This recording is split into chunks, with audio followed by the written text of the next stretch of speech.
ವೀಕ್ಷಕರೇ ನಮಸ್ತೆ. ಕಾರ್ಯಕ್ರಮಕ್ಕೆ ನಿಮಗೆಲ್ಲರಿಗೂ ಕೂಡ ಪ್ರೀತಿಯ ಸ್ವಾಗತ. ಇವತ್ತಿನ ನಮ್ಮ ಒಂದು ಸಂವಾದ ಆಟೋ ಚಾಲಕರ ಮತ್ತು ಮಾಲಕರ ಸಂಘ ಬೆಳ್ತಂಗಡಿ ನಗರದವರಿದ್ದಾರೆ. ಯಾಕೆ ಆಟೋ ಚಾಲಕರು ಮತ್ತು ಮಾಲಕರು ನಗರದವರನ್ನ ಆಹ್ವಾನಿಸಿದ್ದೇವೆ ಅಂತ ಹೇಳಿದ್ರೆ, ಬೆಳ್ತಂಗಡಿ ನಗರದವರು, ಅದರಲ್ಲೂ ಬಹುಮುಖ್ಯವಾಗಿ ಎಂಗೇಜ್ ಮಾಡುವಂಥ ರಿಕ್ಷಾದವರು, ಈ ಸರ್ವಿಸ್ ಮಾಡುವಂಥ ರಿಕ್ಷಾದವರಲ್ಲ, ಎಂಗೇಜ್ ಮಾಡುವಂಥ ರಿಕ್ಷಾದ ಆಟೋ ಚಾಲಕರ ಮಾಲಕರ ಜೊತೆಗೆ ನೇರ ಸಂವಾದನ ಮಾಡುವಂಥ ನಿಟ್ಟಿನಲ್ಲಿ ಇವತ್ತು ಈ ಕಾರ್ಯಕ್ರಮದಲ್ಲಿ ಇಬ್ಬರು ನಮ್ಮ ಸ್ಟುಡಿಯೋದಲ್ಲಿ ಇದ್ದಾರೆ. ಉಳಿದವರು ಕೂಡ ನಮ್ಮ ಜೊತೆಗಿದ್ದಾರೆ.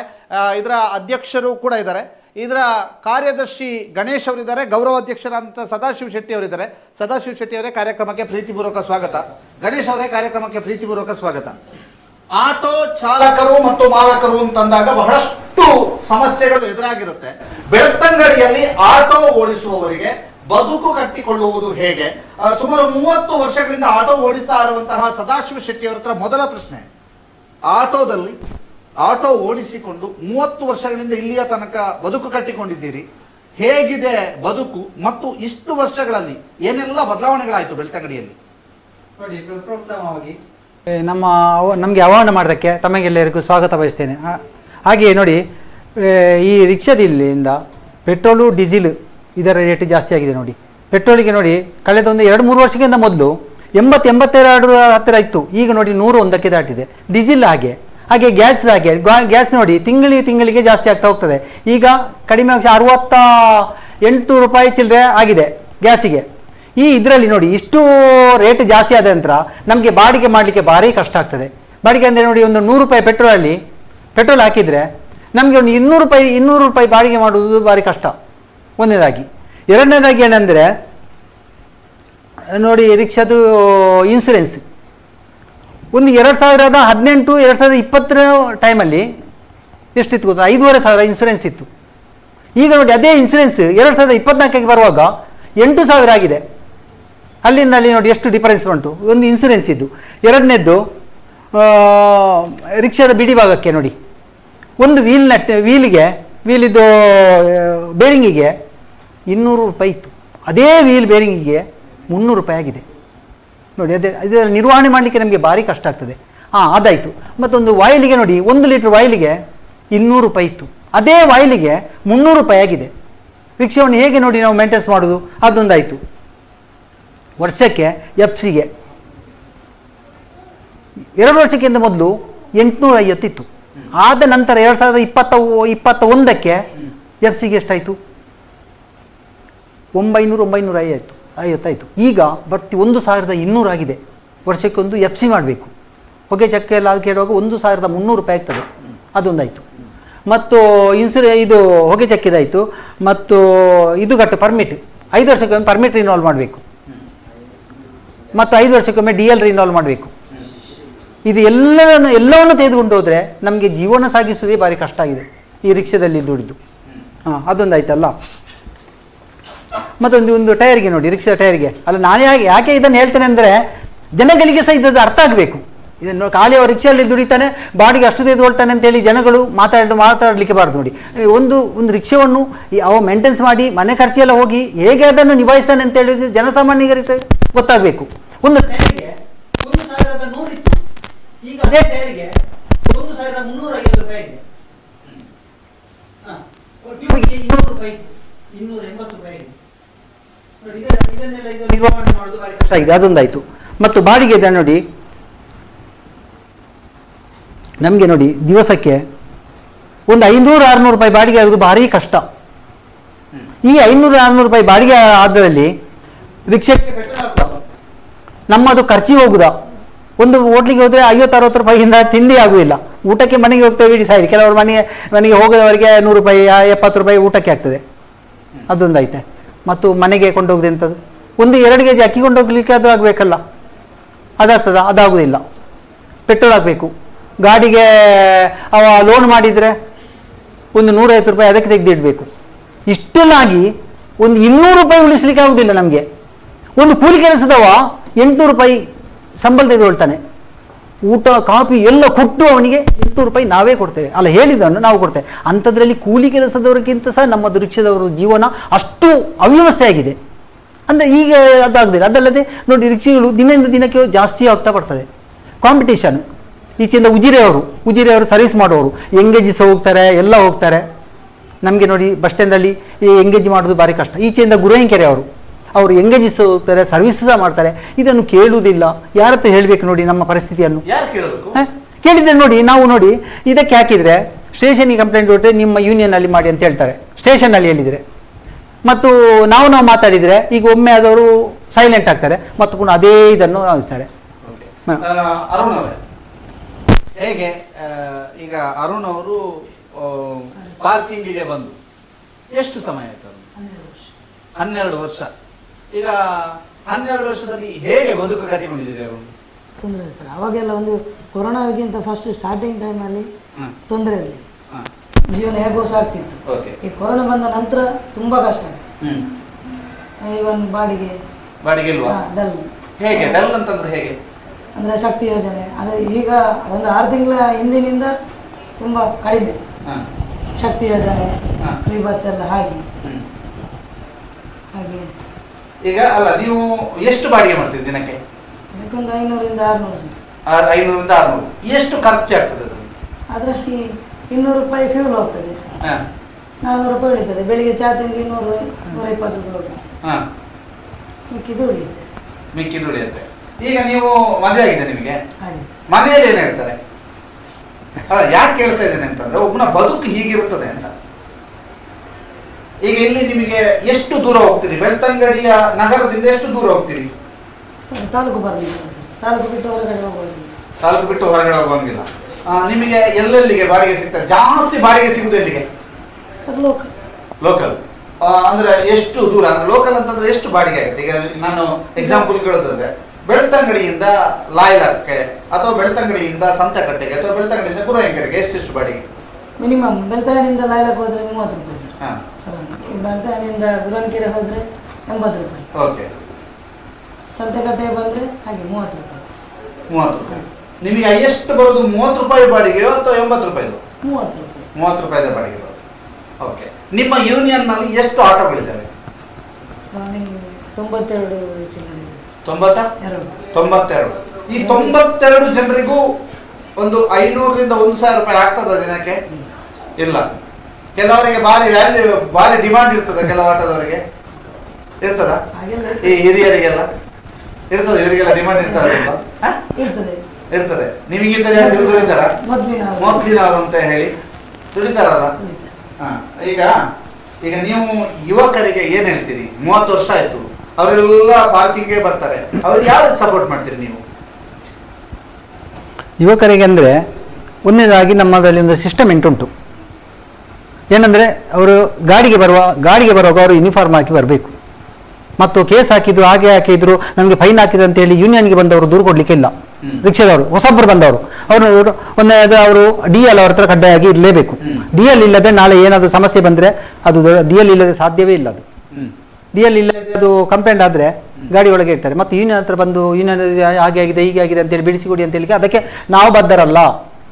ಒಂದನೇದಾಗಿ DL ಬೇಕು, ಯೂನಿಫಾರ್ಮ್ ಆಗಬೇಕು, ಅವ್ರ ಹತ್ರ ಪರ್ಮಿಟ್ ಇರಬೇಕು, ಇಷ್ಟೆಲ್ಲ ಅವ್ರ ಹತ್ರ ಕಡ್ಡಾಯವಾಗಿ ಒಂದು ಅದಿರಬೇಕು. ಎರಡನೇದಾಗಿ ಅವರು ನಾವು ಹೇಳ್ತೇವೆ, ಕೇಳ್ತಾರೆ, ರ್ಯಾಶ್ ಡ್ರೈವಿಂಗ್ ಮಾಡಬೇಡಿ, ಎದುರು ಸೀಟು ಹಾಕಬೇಡಿ, ಒಂದು ಜಾಗೃತಿಕತೆಯಿಂದ ಹೋಗಿ ಓವರ್ಟೇಕ್ ಮಾಡಬೇಡಿ, ಗಾಡಿ ನಿಲ್ಲಿಸುವಾಗ ಒಂದು ಕೈ ಹಾಕಿ.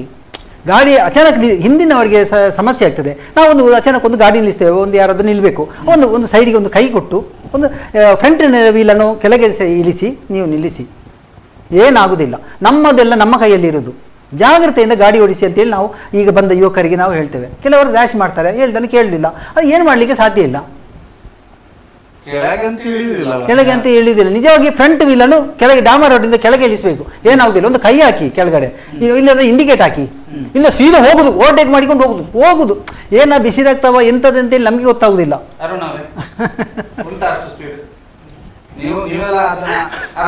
ಅದು ಮಾಡ್ಕೊಂಡು ಬರ್ತಾರೆ. ಈ ಫಾಲೋ ಮಾಡದಿದ್ರೆ ಏನು ತೊಂದರೆ ಆಗುತ್ತೆ? ಆಕ್ಸಿಡೆಂಟ್ ಆಗುತ್ತೆ. ಈಗ ನಿಮ್ಮಲ್ಲಿ ಕೆಲವು ಸಲ ಆಟೋದವರು ಅಡ್ಡ ದಿದ್ದಿ ಓಡಿಸ್ತಾರೆ ಅನ್ನೋ ಆರೋಪಗಳು ಇರ್ತಾರೆ, ಒಪ್ಕೊಳ್ತೀರಾ? ಹೌದು ಅಂತ ಎಲ್ಲರದ್ದಲ್ಲ, ಕೆಲವರು. ಹೌದಾ? ಓಕೆ. ನಾನು ಅರುಣ ಹತ್ರ ಕೇಳುದು, ಇವರು ಹೇಳಿದ್ರು ದೊಡ್ಡ ಸಮಸ್ಯೆ ಬೆಳ್ತಂಗಡಿ, ನಮಗೆ ಒಂದು ಸಮಸ್ಯೆ ಅಪ್ಪ, ಇದನ್ನ ಒಂದು ಪರಿಹರಿಸಿ ಕೊಡ್ಬೇಕು ಅನ್ನುವಂಥದ್ದು. ಏನು ಸಮಸ್ಯೆ? ಪಾರ್ಕಿಂಗ್ ಏನು ಸಮಸ್ಯೆ? ಪಾರ್ಕಿಂಗ್ ಅಲ್ಲಿ ಏನು ಸಮಸ್ಯೆ? ಪಾರ್ಕಿಂಗ್ ನಮ್ಮ ಹತ್ರ ನಮ್ಮ ಯೂನಿಯನಲ್ಲಿ ಸಾಧಾರಣ 92 ಗಾಡಿಗಳು, ಅದರಲ್ಲಿ ಎಲ್ಲೋ ಬರದಿದ್ರು ಒಂದು 60 ಗಾಡಿಗಳು ದುಡಿಲಿಕ್ಕೆ ಬರ್ತದೆ. ಅದರಡೆಯಲ್ಲಿ ಯೂನಿಯನ್ನಲ್ಲಿ ಇಲ್ಲದವರು ಬಂದು ನಿಲ್ಲಿಸ್ತಾರೆ. ಅದಕ್ಕೆ ನಿಯಮಗಳೇನಾದ್ರು ಇದೆಯಾ? ಇದೆ ಸರ್, ನಮ್ಮ ಯೂನಿಯನ್ಗೆ ಸೇರಬೇಕಾದ್ರೆ ನಿಯಮ ಇದೆ, ಬಯೋದಲ್ಲೇ ಇದೆ. ನಮ್ಮ ಬೆಳ್ತಂಗಡಿ ನಗರ ಬೆಳ್ತಂಗಡಿ ನಗರದ ಪಾರ್ಕಿಂಗ್ ಎಲ್ಲಿಂದ ಎಲ್ಲಿ ತನಕ ಸರ್? ಖಾತೆಯನಿ ಸ್ಟೋರಿಂದ ಈ ಕಡೆ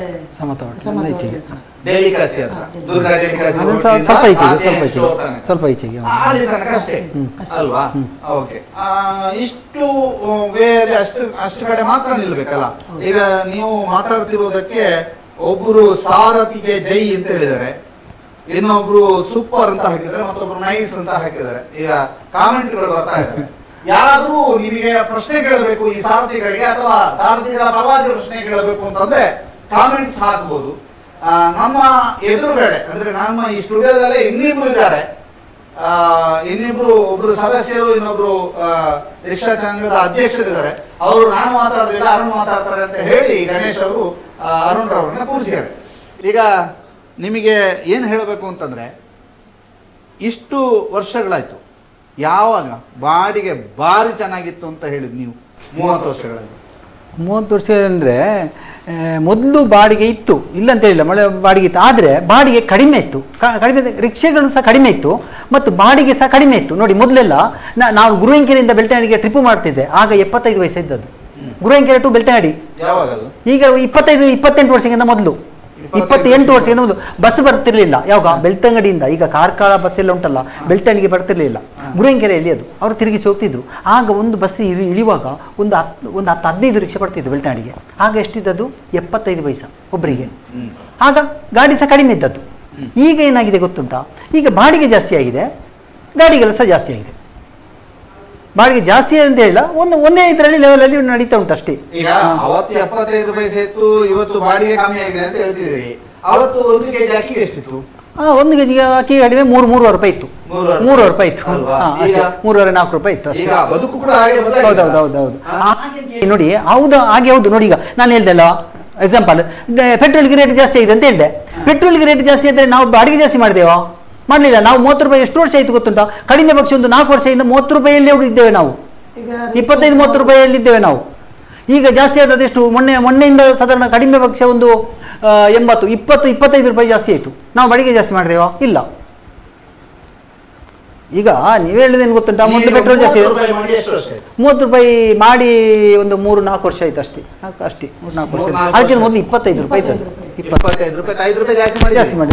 ಯಾವಾಗ 5 ರೂಪಾಯಿ ಜಾಸ್ತಿ ಮಾಡಿದ್ರು? ಈಗ 10 ರೂಪಾಯಿ ಜಾಸ್ತಿ ಮಾಡಿದ್ರು. ಈಗ ಎಷ್ಟು? 40 ರೂಪಾಯಿ ಮಾಡಿದ್ರೆ. ಹೌದು, 40 ರೂಪಾಯಿ. 40 ರೂಪಾಯಿ. ಸಂತೆಹಟ್ಟಿಗೆ ಹೋಗ್ಬೇಕು. ಸಂತೆಹಟ್ಟಿಗೆ ಅಯ್ಯಪ್ಪ ಗುಡಿ ತನಕ 1/4 ಕಿಲೋಮೀಟರ್ ಆಗ್ತದೆ. ಅವರನ್ನು ಬಿಟ್ಟು ನಾವು ಪುನಃ ಅದೇ ಖಾಲಿ ಗಾಡಿ ಬರಬೇಡ ಹೌದೌದು. ಖಾಲಿ ಅಂದ್ರೆ ನಾವು ಉದಾಹರಣೆಗೆ ಸರ್ವಿಸ್ನವ್ರು ಹಾಗೆಲ್ಲ, ಸರ್ವಿಸ್ ಅಲ್ಲಿ ಹೋಗಿ ನಿಲ್ಲಿಸ್ತಾರೆ, ಪುನಃ ಅವರು ಜನ ಆಗಿಯೇ ಬರ್ತಾರೆ. ನಾವು ಹಾಗೆಲ್ಲ, ನಾವು ಅವರನ್ನು ಬಿಡುವುದು, ಸೀದಾ ವಾಪಸ್ ಬರುವುದು. ಕೈ ಹಾಕಿದೆ ಅದು ಲೆಕ್ಕ ಬೇರೆ, ಅದು ಕುತೂಹಲಿಸ್ತೇವೆ. 1 ಜನವ 2 ಜನವ ಸಿಕ್ಕಿದ್ದು ಲಾಭ ಅಂತ ಹೇಳಿ ಕುತೂಹಲಿಸಿ ಬರ್ತೇವೆ. ಕೆಲವು ಲಾಸಲ್ಲಿ ಹೋಗ್ತೇವೆ ನಾವು. ಚರ್ಚ್ ರೋಡಲ್ಲಿ ಕೆಲವು ಪರಿಚಯದವರು 30 ರೂಪಾಯಿ, ನನ್ನ 30 ರೂಪಾಯಿ ಬರುವಾಗ 1-2 ಸೀಟ್ ಅಂತ ನಮ್ದು ಚಾನ್ಸ್ ಅಂತ ಹೇಳಿ ಅದೊಂದು ಬರ್ಬೇಕಷ್ಟೇ. ಈಗ ನಿಮಗೆ ಸರ್ವಿಸ್ ಬೆಸ್ಟ್ ಅಥವಾ ಎಂಗೇಜ್ ಬೆಸ್ಟ್? Engage best. ಅದರಲ್ಲೂ ಮೀಟರ್ ಬಂದ್ರೆ ಇನ್ನೂ ಒಳ್ಳೆಯದು ಸರ್. ಮೀಟರ್ ತುಂಬಾ ಜನ ಕೇಳಿದೆ ನಾನು, ಮೀಟರ್ಗೆ ಇರೋದ ಅಂತ. ನೀವು ಮೀಟರ್ ತನ್ನಿಲ್ಲ, ನಿಮ್ಮ ಏನೇನಲ್ವಾ ಆಗ್ಲಿಲ್ವಾ? ಪುರಸಭೆ ಆಗಬೇಕು ಅಲ್ವಾ? ಓಕೆ. ಈಗ ಮೀಟರ್ ಬಂದ್ರೆ ಏನು ಯೂಸ್? ಅಂದ್ರೆ ಈಗ ವೇಟಿಂಗ್, ಈಗ ನಾವು 1/4 ಗಂಟೆ ವೇಟಿಂಗ್ ಮಾಡಿದ್ವಿ, ಅದು ಕಸ್ಟಮರ್ಗೆ 10 ರೂಪಾಯಿ ಜಾಸ್ತಿ ಹೇಳಿದ್ರೆ ಅದು ಜಾಸ್ತಿ ಅಂತ. ಅದೇ ಹೋಟ್ಲಿಗೆ ಹೋಗಿ 15 ರೂಪಾಯಿ ಕೊಡ್ತಾರೆ.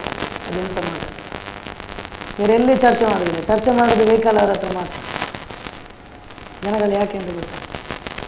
ಇದನ್ನ ಎಲ್ಲರೂ ಹಾಗೆ ಹೇಳುದು ಅಂತ ಅರುಣಾರ, ಈ ಸಂತೆಯವರು ಸಹ ಹೇಳುದು. ನಮ್ಮಲ್ಲಿ ಚೌಕಾಸಿ ಮಾಡೋದು, 1 ಕೆಜಿ ಬದನೆ ತಗೊಂಡ್ರೆ ಚೌಕಾಸಿ ಸಂತೆಯವರು ಹೇಳ್ತಾರೆ ಅಂತ. ಹಾಗೆ ಮೀಟರ್ ಬಂದ್ರೆ ಅದರಲ್ಲಿ ಆಟೋಮೆಟಿಕ್ ನಾವು ಅರ್ಧ ಗಂಟೆ ವೇಟ್ ಮಾಡಿದ್ರು ಆಟೋಮೆಟಿಕ್ ಅದರ ರೇಟ್ ತೋರಿಸಿ, ಚಾರ್ಜ್ ತೋರಿಸ್ತಾರೆ. ಚಾರ್ಜ್ ತೋರಿಸ್ತದೆ. ಓಕೆ. ಈಗ ಮೀಟರ್ ಬರಬೇಕು ಅಂತ ನೀವು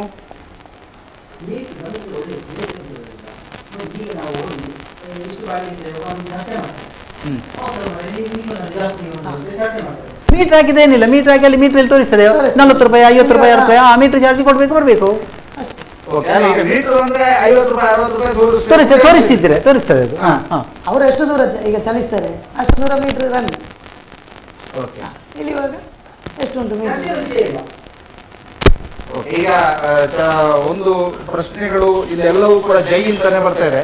ಬಹಳ ಅಭಿಮಾನಿಗಳು ಜಾಸ್ತಿ ಅಂತ ಅನ್ಸುತ್ತೆ ಆಟೋದವರಿಗೆ. ಜೈ. ಈಗ ನಿಮ್ಮ ಆಟೋದ ಹಿಂದ್ಗಡೆ ಇದೊಂದು ಫನ್ ಒಂದು ಸ್ವಲ್ಪ ಚೇಂಜ್ ಮಾಡುವ ಅಂತ, ಮತ್ತೆ ಮತ್ತೆ ಸಮಸ್ಯೆಗೆ ಬರುವ ಎಲ್ಲ ಸಮಸ್ಯೆನ ಮಾತಾಡಿದ್ರೆ ಹೇಗೆ ಅಂತ. ನಿಮ್ಮ ಆಟೋದ ಹಿಂದೆ ಮತ್ತು ಮುಂದೆ ಏನ್ ಬರ್ತಿದ್ದೀರಿ? ನಂದ ಅದು ಹೆಸರು ಬರ್ತದ್ದು ಒಂದು ಮಗಳದ್ದು, ಹಿಂದೆ ಫುಲ್ ಇದ್ದು ಮಗಳು.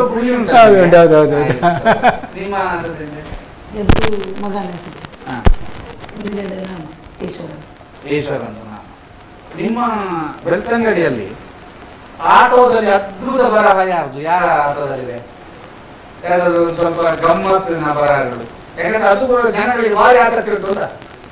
ಕಾಲಿಂಗ ಅಧ್ಯಕ್ಷರ ಕಾಲಿಂಗ ಕಾಲಿಂಗ ಕಾಲಿಂಗ ಎಂತಕ್ಕೆ ಅವರು ಹಾಗೆ ಇಟ್ಟದಂತೆ ಗೊತ್ತಿಲ್ಲ. ಅದು ಬಿಟ್ಟರೆ ಮುಟ್ಟಿದ್ರೆ ಮಟಾಶ್ ಅಂತದೆಲ್ಲ ಇಲ್ವಾ? ಇಲ್ಲ, ಆ ಥರ ಯಾರಿಲ್ಲ, ಡೀಸೆಂಟ್ ಎಲ್ಲ ಡೀಸೆಂಟ್. ಅಲ್ಲ ಅದು ಏನು ಡೀಸೆಂಟ್ ಅಲ್ಲ ಅಂತಲ್ಲ, ಅದು ಸಹ ಅವರ ಒಂದು ಇದರಲ್ಲಿ. ಯಾಕೆಂದ್ರೆ ಬೆಂಗಳೂರು ಸೈಡ್ ಎಲ್ಲ ಹೋದಾಗ ಹಿಂದ್ಗಡೆ ಓದುದೇ ಒಂದು ಚಂದ.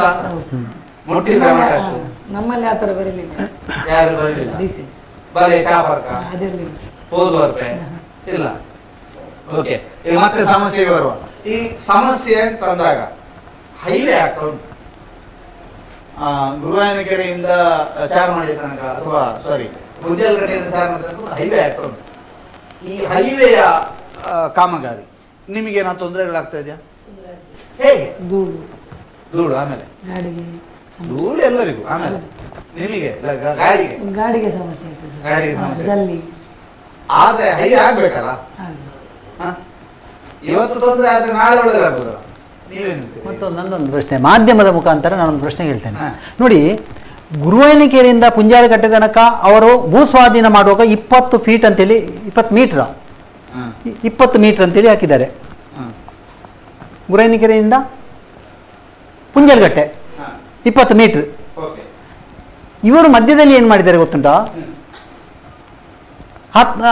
ಕೇವಲ 10 ಮೀಟರ್ ಅಲ್ಲಿ ರೋಡ್ ಮಾಡಿದ್ದಾರೆ. ಆಚೆ ಈಚೆಯಿಂದ ಕಾಂಕ್ರೀಟ್, 2 ಚರಂಡಿ ಸೇರಿ 10 ಮೀಟರ್. ಅದನ್ನು ಯಾಕೆ ಹಾಗೆ ಮಾಡಿದ್ದು ಅಂತೇಳಿ ನನಗೆ ಈಗ ಗೊತ್ತಿಲ್ಲ, ಅದು ವಿಷಯ ಗೊತ್ತಿಲ್ಲ ಏನಂತೇಳಿ. ನೋಡಿ, ಇಲ್ಲಿ ಈಗ ಏನು ಗೊತ್ತುಂಟ, ಗುರುವಾಯನಕೆರೆಯಿಂದ ಉಜಿರೆ ತನಕ ತ್ರಿಪಥ ಅಲ್ಲ, ಮಧ್ಯದಲ್ಲಿ ಆ ಸೈಡ್ ಚರಂಡಿ, ಆ ಸೈಡ್ ಒಂದು ರೋಡು, ಚರಂಡಿ ಈ ಸೈಡಲ್ಲಿ ಒಂದು ರೋಡು, ಅದು ಬೇಡ. ಗುರುವಾಯನಕೆರೆಯಿಂದ ಪುಂಜಲ್ಗಟ್ಟೆ ತನಕ ಎಷ್ಟು 20 ಮೀಟರ್ ಅಲ್ಲ ರೋಡ್ ಆಗಲ್ಲ. ಭೂ ಸ್ವಾಧೀನ ಮಾಡಿದ್ದು ಪುಂಜಲ್ಗಟ್ಟೆ ತನಕ ಎಷ್ಟಿದೆ ಅಷ್ಟೇ. ಪುಂಜಾಲಕಟ್ಟೆಯಿಂದ BC ರೋಡ್ನಿಂದ ಪುಂಜಾಲಕಟ್ಟೆ ತನಕ ಎಷ್ಟಿದೆ ಅಷ್ಟು ಪುಂಜಾಲಕಟ್ಟೆಯಿಂದ ಗುರುವಾಯನಕೆರೆ ತನಕ ಅಂತ ಇರುವುದು. ಇಲ್ಲ, ಗುರುವಾಯನಕೆರೆಯಿಂದ ಉಜಿರೆ ತನಕ 2 ಸರ್ವಿಸ್ ರೋಡ್ ಇದ್ದ ಮೇನ್ ರೋಡ್. ಆ ನಂತರ ಉಜಿರೆಯಿಂದ ಚಾರ್ಮಾಡಿಯ ತನಕ ಮತ್ತೆ ಈಗೇನು ಪುಂಜಾಲಕಟ್ಟೆಯಿಂದ ಗುರುವಾಯನಕೆರೆ, ಅದೇ ರೀತಿ ಉಜಿರೆಯಿಂದ ಚಾರ್ಮಾಡಿ ಪ್ಲಸ್ ಗುರುವಾಯನಕೆರೆಯಿಂದ ಪುಂಜಲಕಟ್ಟೆ, ಇದು ಮಧ್ಯದ ಬಿಡುವ. 20 ಮೀಟರ್ ಮಾಡಿದಲ್ಲಿ ಅವರು 10 ಮೀಟರ್ ಅಷ್ಟೇ ವರ್ಕ್ ಮಾಡುತ್ತಾರೆ ಅಲ್ಲ, 10 ಮೀಟರ್ ಅಷ್ಟೇ. ನೋಡಿ, ಒಮ್ಮೆ ಅದನ್ನು ಇದು ಮಾಡಿ, ಒಮ್ಮೆ ಗೊತ್ತಾಗ್ತಾ ಇಲ್ಲ. 20 ಮೀಟರ್ ಮೊದಲು ಭೂಸ್ವಾಧೀನ ಎಷ್ಟು ಮಾಡಿದ್ದಾರೆ ಅವರು? ಭೂಸ್ವಾಧೀನ ನಿಮಗೆ ಪೇವ್ಡ್ ಶೋಲ್ಡರ್ ಎಲ್ಲ ಏನೋ ಪೇವ್ಡ್ ಶೋಲ್ಡರ್ ಅಂತ ಮಾಡ್ತಾರೆ. ಹೌದೌದು. ಈಗ ಲೆಕ್ಕಕ್ಕೆ 10 ಮೀಟರ್ ಉಂಟು. ಒಮ್ಮೆ ನೋಡಿ ಇಲ್ಲದೆ ಅದನ್ನು ಇಂಜಿನಿಯರ್ ಹತ್ರ ಬೇಕಾದ್ರೆ ನೋಡು, ಅದು ಕಡಿಮೆ ಇದೆ ಅಂತ. ಹೌದು. 10 ಮೀಟರ್ ಒಳಗೆ 2 ಇದು ಬರ್ತದೆ, ಚರಂಡಿ ಬರ್ತದೆ, ಕಾಂಕ್ರೀಟ್ ಚರಂಡಿ ಬರ್ತದೆ 2. ಅಲ್ಲಿಂದ ಎಷ್ಟು ಸಪೂರ ಆಗಿದೆ ಅಂತ. ಹೀಗೆ ಚರಂಡಿ ಬಂದ್ರೆ ಇದರ ಒಳಭಾಗದಲ್ಲಿ ಅಥವಾ ಅದು 2 ಸೇರಿ ನೋಡಿ, ಆಚೆದ್ದು ಕಾಂಕ್ರೀಟ್ ಇದು ಚರಂಡಿ ಪ್ಲಸ್ ಈಚೆದ್ದು ಚರಂಡಿ, ಆ ಚರಂಡಿಯಿಂದ ಈ ಚರಂಡಿ ತನಕ 10 ಮೀಟರ್ ಒಳಗೆ 10 ಮೀಟರ್. ಹೌದು, 10 ಮೀಟರ್. 2 ಗಾಡಿ ಅಷ್ಟೇ ಪಾಸ್ ಆಗ್ಬೋದು, 2-3 ಅಷ್ಟೇ, 2 ಅಷ್ಟೇ, 3 ಕಷ್ಟದಲ್ಲಿ 2 ಗ್ಯಾರಂಟಿ. ಅದೇ ನಾನು ಸ್ವಲ್ಪ ಡೌಟ್ ಉಂಟು, ಹಾಗೆ ನಾನು ನಿಮ್ಮ ಮುಖಾಂತರ ನೋಡಿ, ಇಲ್ಲಿಂದ ನೋಡಿ ಮದ್ದೆಡ್ ಕತೆ ನೋಡಿ, ಪಳ್ಳಿ ಹತ್ರ ನೋಡಿ. ಇದೊಂದು ಉತ್ತಮವಾದಂತಹ ಸಜೆಷನ್. ನೋಡ, ಈಗ ಆದಷ್ಟು ಬೇಗ ನಿಮಗೆ ಈ ಬಗ್ಗೆ 10 ಮೀಟರ್ ಇದೆಯಾ? ಹೌದೌದು. ಮತ್ತು 10 ಮೀಟರ್ ಇದ್ರೆ ಬಸ್ ಎಷ್ಟು ಮಧ್ಯದ ಪಲ್ಲಿ ಹತ್ರ ಒಮ್ಮೆ ನೋಡ್ಲಿ, ಒಮ್ಮೆ ಆಚೆಯಿಂದ ಸಹ ಕಾಂಕ್ರೀಟ್ ಮಾಡಿದ್ದಾರೆ, ಚರಂಡಿ ಮಾಡಿದ್ದಾರೆ, ಪ್ಲಸ್ ಈಚೆಯಿಂದ ಸಹ ಚರಂಡಿ ಮಾಡಿದ್ದಾರೆ, ಮಧ್ಯದಲ್ಲಿ ಎಷ್ಟು ಉಂಟಂತ ಹೇಳಿ ನೋಡಿದ್ರೆ ಆಯ್ತು. ಬಸ್ ಆಗ್ತದೆ. ಹೌದೌದು, ನಮ್ಗೆ ಹೌದೌದು, ಗೊತ್ತಿಲ್ಲ ಗೊತ್ತಿಲ್ಲ. ಹೌದು ಆಯ್ತಾ, ಸಜೆಷನ್ ಏನಿದೆ ನೋಡಿ, ಅದು ಇಂಜಿನಿಯರ್ ಹತ್ರ ಎಷ್ಟು ಗ್ಯಾಪ್ ಇದೆ, ಇಷ್ಟು ಮೀಟರ್ ಇಟ್ಟಿದ್ದಾರೆ ಅಂತೇಳಿ ನೋಡಿ. ಅಲ್ಲ, ನಾವು ಹೇಳಿದ್ರೆ ಗೊತ್ತಿಲ್ಲ, 20 ಮೀಟರ್ ಅವರು ಭೂಸ್ವಾಧೀನ ಮಾಡಿದ್ದಾರೆ, ಈಗ 10 ಮೀಟರ್ ಮಾಡಿದ್ದಾರೆ, ಮತ್ತು ಯಾಕೆ ಹಾಗೆ ಮಾಡಿದ್ದಾರೆ ಅಂತೇಳಿ ಗೊತ್ತಾಗುದಿಲ್ಲ ಅಂತೇಳಿ ಅಷ್ಟೇ ನನ್ನದು ಪ್ರಶ್ನೆ ಅಷ್ಟೇ, ಮತ್ತೇನಿಲ್ಲ. ಮತ್ತು ಎರಡನೇದಾಗಿ ಈಗ ಇದು ಹೈವೇ ಮಾಡೋದು ಎಷ್ಟೋ ದಿನದ ಸಮಯದ ಇದು, ಅದು ಕನಸು, ಅದು ಈಗ ಅದು ಒಳ್ಳೆಯದೇ ಆಯಿತು. ಆದರೆ ಈಗ ಒಂದನೇದಾಗಿ ಮಣ್ಣು ಹಾಕಿದ್ದಾರೆ. ಈಗ ನಾವು ರಿಕ್ಷಾದವರು ಸಹ ಆದರೂ ಸಹ ಅಂಗಡಿಯವರಿಗೆ ನೋಡಿ, ಇಲ್ಲಿ ಒಂದು ಅಂಗಡಿ, ಅದರ ಎದುರುಗಡೆ ಮಣ್ಣು ಹಾಕಿದ್ದಾರೆ, ರಾಶಿಗಟ್ಟಲೆ ಮಣ್ಣು ಹಾಕಿದ್ದಾರೆ. ಒಂದು ಅಂಗಡಿಗೆ ಹೋಗುದು ಹೇಗೆ? ಆ ಮಣ್ಣನ್ನು ಹೇಗೇನಾದರೂ ಮಾಡಿ ಸ್ವಲ್ಪ ಅದು ಒಂದು ಅಡ್ಜಸ್ಟ್ಮೆಂಟ್ ಮಾಡಿ ಲೆವೆಲ್ ಆದರೂ ಮಾಡಿಬಿಡಲಿ, ಆಯಿತು. ಎರಡನೇದಾಗಿ ಒಂದು ನೀರು ನೋಡಿ, ಸ್ವಲ್ಪ ನೀರಾದರೂ ಹಾಕುವುದಂತ ವ್ಯವಸ್ಥೆ ಮಾಡಬೇಕು ಅವರು ಸೈಡಿಗೆ. ಇಲ್ಲದೆ ನೋಡಿ, ಒಂದು ಬಸ್ ಹೋದರೆ ಅವ ಬಸ್ಸಿನ ಏನು ಮಾಡ್ತಾನೆ ಗೊತ್ತುಂಟ, ಇದು ರೋಡ್ ಬಿಟ್ಟು ಕೆಳಗೆ ಹೋಗ್ತಾನೆ, ನಾವು ಹಿಂದೆಗಡೆ ಹೋಗುವಾಗ ಎಲ್ಲೋ ಮಣ್ಣು ನಮ್ಮ ಇದಕ್ಕೆ, ಅದಕ್ಕೆ ಒಂದು ನೀರಿನ ವ್ಯವಸ್ಥೆ. ಅದು ಆಟೋ ಚಾಲಕರ ಮಾಲಕರ ಸಂಘದವರು ನಮ್ಮ ಜೊತೆಗೆ ಸ್ಟುಡಿಯೋದಲ್ಲಿದ್ದಾರೆ. ಯಾರಾದರೂ ಪ್ರಶ್ನೆ ಕೇಳೋದಿದ್ರೆ ಕಾಮೆಂಟ್ಸ್ ಮೂಲಕ ಕೇಳಬಹುದು, ಅಥವಾ ನೇರವಾಗಿ ಫೋನಿನ ಮೂಲಕವೂ ಕೇಳಬಹುದು. ಅದರಿಂದ ನೀವು ಯಾರಾದ್ರೂ ಅಲ್ಲಿ ಕರೆ ಮಾಡಿ ಮಾತನಾಡಿ 8050294052 ಇದಕ್ಕೆ ಕರೆ ಮಾಡಬಹುದು. ಉತ್ತರಿಸ್ತಾರೆ ಅರುಣ್ ಮತ್ತು ಸದಾಶಿವ ಶೆಟ್ಟಿ ಅವರು ಇಬ್ರು ಕೂಡ ಉತ್ತರಿಸಲಿಕ್ಕೆ ಸರ್ವ ಸನ್ನದ್ಧರಾಗಿದ್ದಾರೆ. ಅವರಿಬ್ಬರನ್ನು ಕೂಡ ಮಾತನಾಡಿಸ್ತಾ ಇದ್ದಾರೆ. ಮತ್ತೆ ಅವ್ರ ಹತ್ರ ಕೇಳಬೇಕು. ಈಗ ನೀವು ನಿಮ್ಮಲ್ಲಿ ಒಂದು ಡಿಫರೆನ್ಸ್ ಇದೆ, ನೀವು ಯೂನಿಯನ್ ಅವರು, ಎಲ್ಲರದ್ದು ಒಂದೇ ರೀತಿ ಇದೆಯಾ ಆಟೋ ರಿಕ್ಷಾ? ಎಲ್ಲರದ್ದು ಒಂದೇ ರೀತಿಯ ರಿಕ್ಷಾವಾ? ಚೇಂಜಸ್ ಏನ್ ಚೇಂಜಸ್? ಕೆಲವರದ್ದು ಬ್ಯಾಟ್ರಿ ಗಾಡಿ, ಬ್ಯಾಟ್ರಿ ಇದೆ, ಮತ್ತೆ ಕೆಲವರದ್ದು ಡೀಸೆಲ್, ಪೆಟ್ರೋಲ್, ಗ್ಯಾಸ್. ಈ ಇಂಧನದ ಡಿಫರೆನ್ಸ್ ಬಿಟ್ಟು ಸೀಟಲ್ಲಿ ಡಿಫರೆನ್ಸ್ ಇದೆಯಾ? ಸೀಟಲ್ಲಿ ಬಜಾಜ್ ರಿಕ್ಷಾದಲ್ಲಿ ಸೀಟಲ್ಲಿ ಡಿಫರೆನ್ಸ್ ಇಲ್ಲ. ಆಪೆಯಲ್ಲಿ ಇರ್ಬೋದು, ಆಪೆ ನಮಗೆ ಸಹ ಬರೋದಿಲ್ಲ. ಇಲ್ಲ, ಆಪೆ ಇಲ್ಲ. ಆಪೆ ಅಂದ್ರೆ ಎಂಗೇಜ್, ನಮ್ಮದು ಎಂಗೇಜ್ ಅಲ್ಲ, ಆಪೆ ಅವರು ಎಂಗೇಜ್ ಬರೋದಿಲ್ಲ. ಎಂಗೇಜ್ ಮಾಡ್ತಾರೆ ಆಪೆ ಅವರು, ಪ್ಲಸ್ ನಮ್ಮ ಯೂನಿಯನ್ ಅಲ್ಲಿ ಇಲ್ಲ ಆಪೆ. ನಮ್ಮ ಯೂನಿಯನ್ ಅಲ್ಲಿ ಇಲ್ಲ.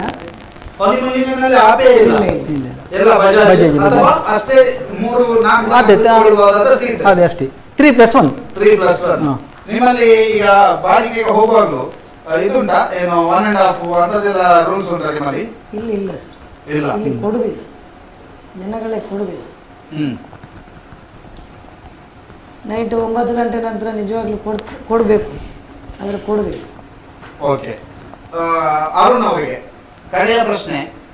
ಇನ್ನೊಬ್ರು ನಿಮ್ಮ ಪರವಾಗಿ ಕೂರ್ತಾರಂತೆ, ಅವರನ್ನ ಕೂರಿಸುವಂತಹ ಸಮಯ ನಿಮಗೆ ಅರುಣ್ ಅವರಿಗೆ ಏನ್ ಹೇಳಬೇಕು ಅಂತಿದೆ ಹೇಳಿ.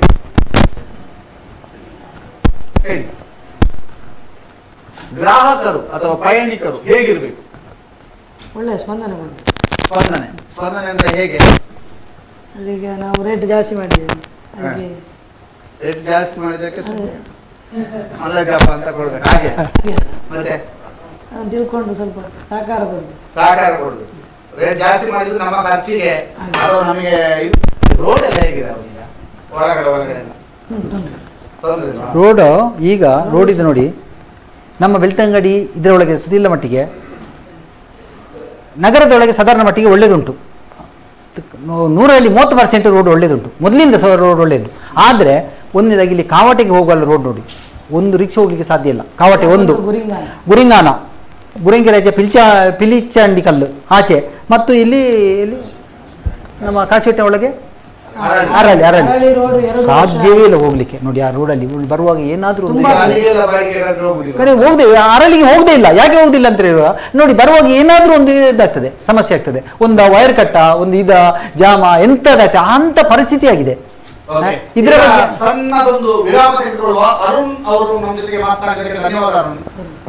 ನೀವು ಬಹಳ ವಿಶೇಷವಾಗಿ ಯಂಗ್ ಅಂಡ್ ಎನರ್ಜೆಟಿಕ್ ಆಗಿದ್ದೀರಿ ಮತ್ತು ಒಂದು ಉತ್ತಮವಾದ ಸಂಬಂಧ ಹೊಂದಿದ್ರಿ.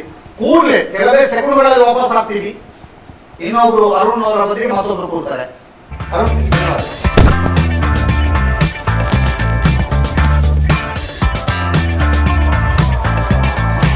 ಚೇತನಾಸ್ ಬ್ಯೂಟಿ ಲಾಂಜ್, ನಿಮ್ಮೊಳಗಿನ ಸೌಂದರ್ಯದ ಅನಾವರಣದ ತಾಣ. Aesthetic spa, makeup, hair styling, salon ಹೀಗೆ ಎಲ್ಲ ಸೌಂದರ್ಯವರ್ಧಕ ಸೇವೆಗಳು ಒಂದೇ ಸೂರಿನಡಿ. ಚೇತನಾಸ್ ಎಜುಕೇಶನಲ್ ಫೌಂಡೇಶನ್ ಮೂಲಕ ವೈವಿಧ್ಯಮಯ ಬ್ಯೂಟಿ ಕೋರ್ಸ್ಗಳು. ಮೇಕಪ್ ಆರ್ಟಿಸ್ಟ್ ಆಗಬೇಕೆಂಬ ಕನಸಿರುವವರಿಗೆ ಅತ್ಯುತ್ತಮ ಅವಕಾಶ. 2 ದಿನಗಳಿಂದ ಆರಂಭಿಸಿ 6 ತಿಂಗಳವರೆಗಿನ ವೈವಿಧ್ಯಮಯ ಬ್ಯೂಟಿ, ಮೇಕಪ್ ಕೋರ್ಸ್ಗಳು. ಅಂತಾರಾಷ್ಟ್ರೀಯ ಮಟ್ಟದಲ್ಲಿ ಸೌಂದರ್ಯವರ್ಧಕ ತರಬೇತಿ ಪಡೆದಿರುವ ಚೇತನಾ ಎಸ್ ಅವರಿಂದ ನುರಿತ ತರಬೇತಿ.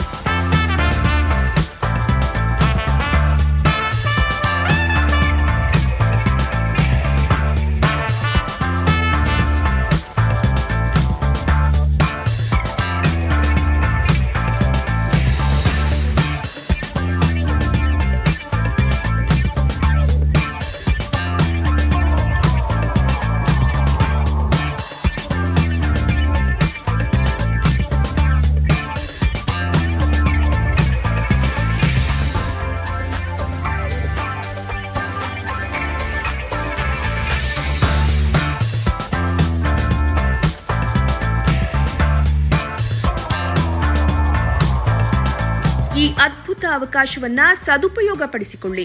ಚೇತನಾಸ್ ಬ್ಯೂಟಿ ಲಾಂಜ್ 3ನೇ ಮಹಡಿ, Kankanadi gate building, Kankanadi bypass ರಸ್ತೆ, ಮಂಗಳೂರು 575002. ಮೊಬೈಲ್ ಸಂಖ್ಯೆ 9845292411, 9108583714, 8904173914.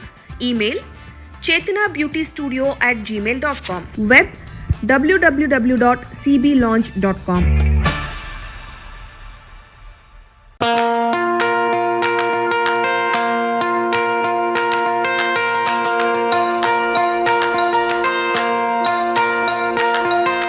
Dr. M.V. Shetty Institutions, Mangaluru. Empowering dreams and achieving greatness since 1985. Dr. M.V. Shetty College prides itself in its history of 38 years.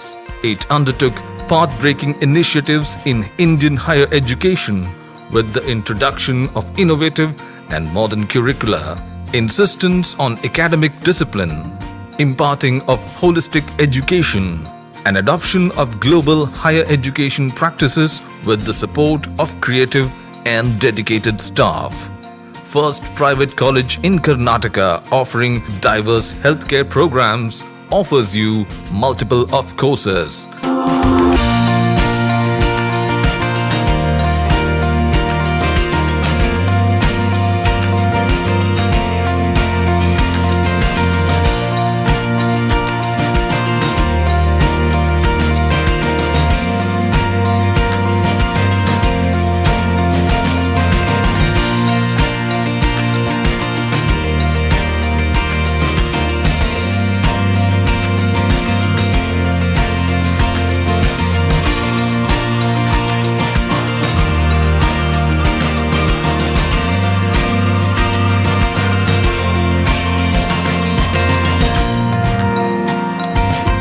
Dr. M.V. Shetty Institutions is a nurturing ground for an individual's holistic development to make effective contribution to the society in a dynamic environment.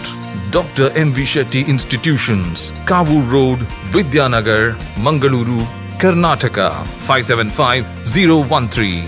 Contact 0824 248 1048, 0824 248 1096. Website www.mvshettycolleges.edu.in.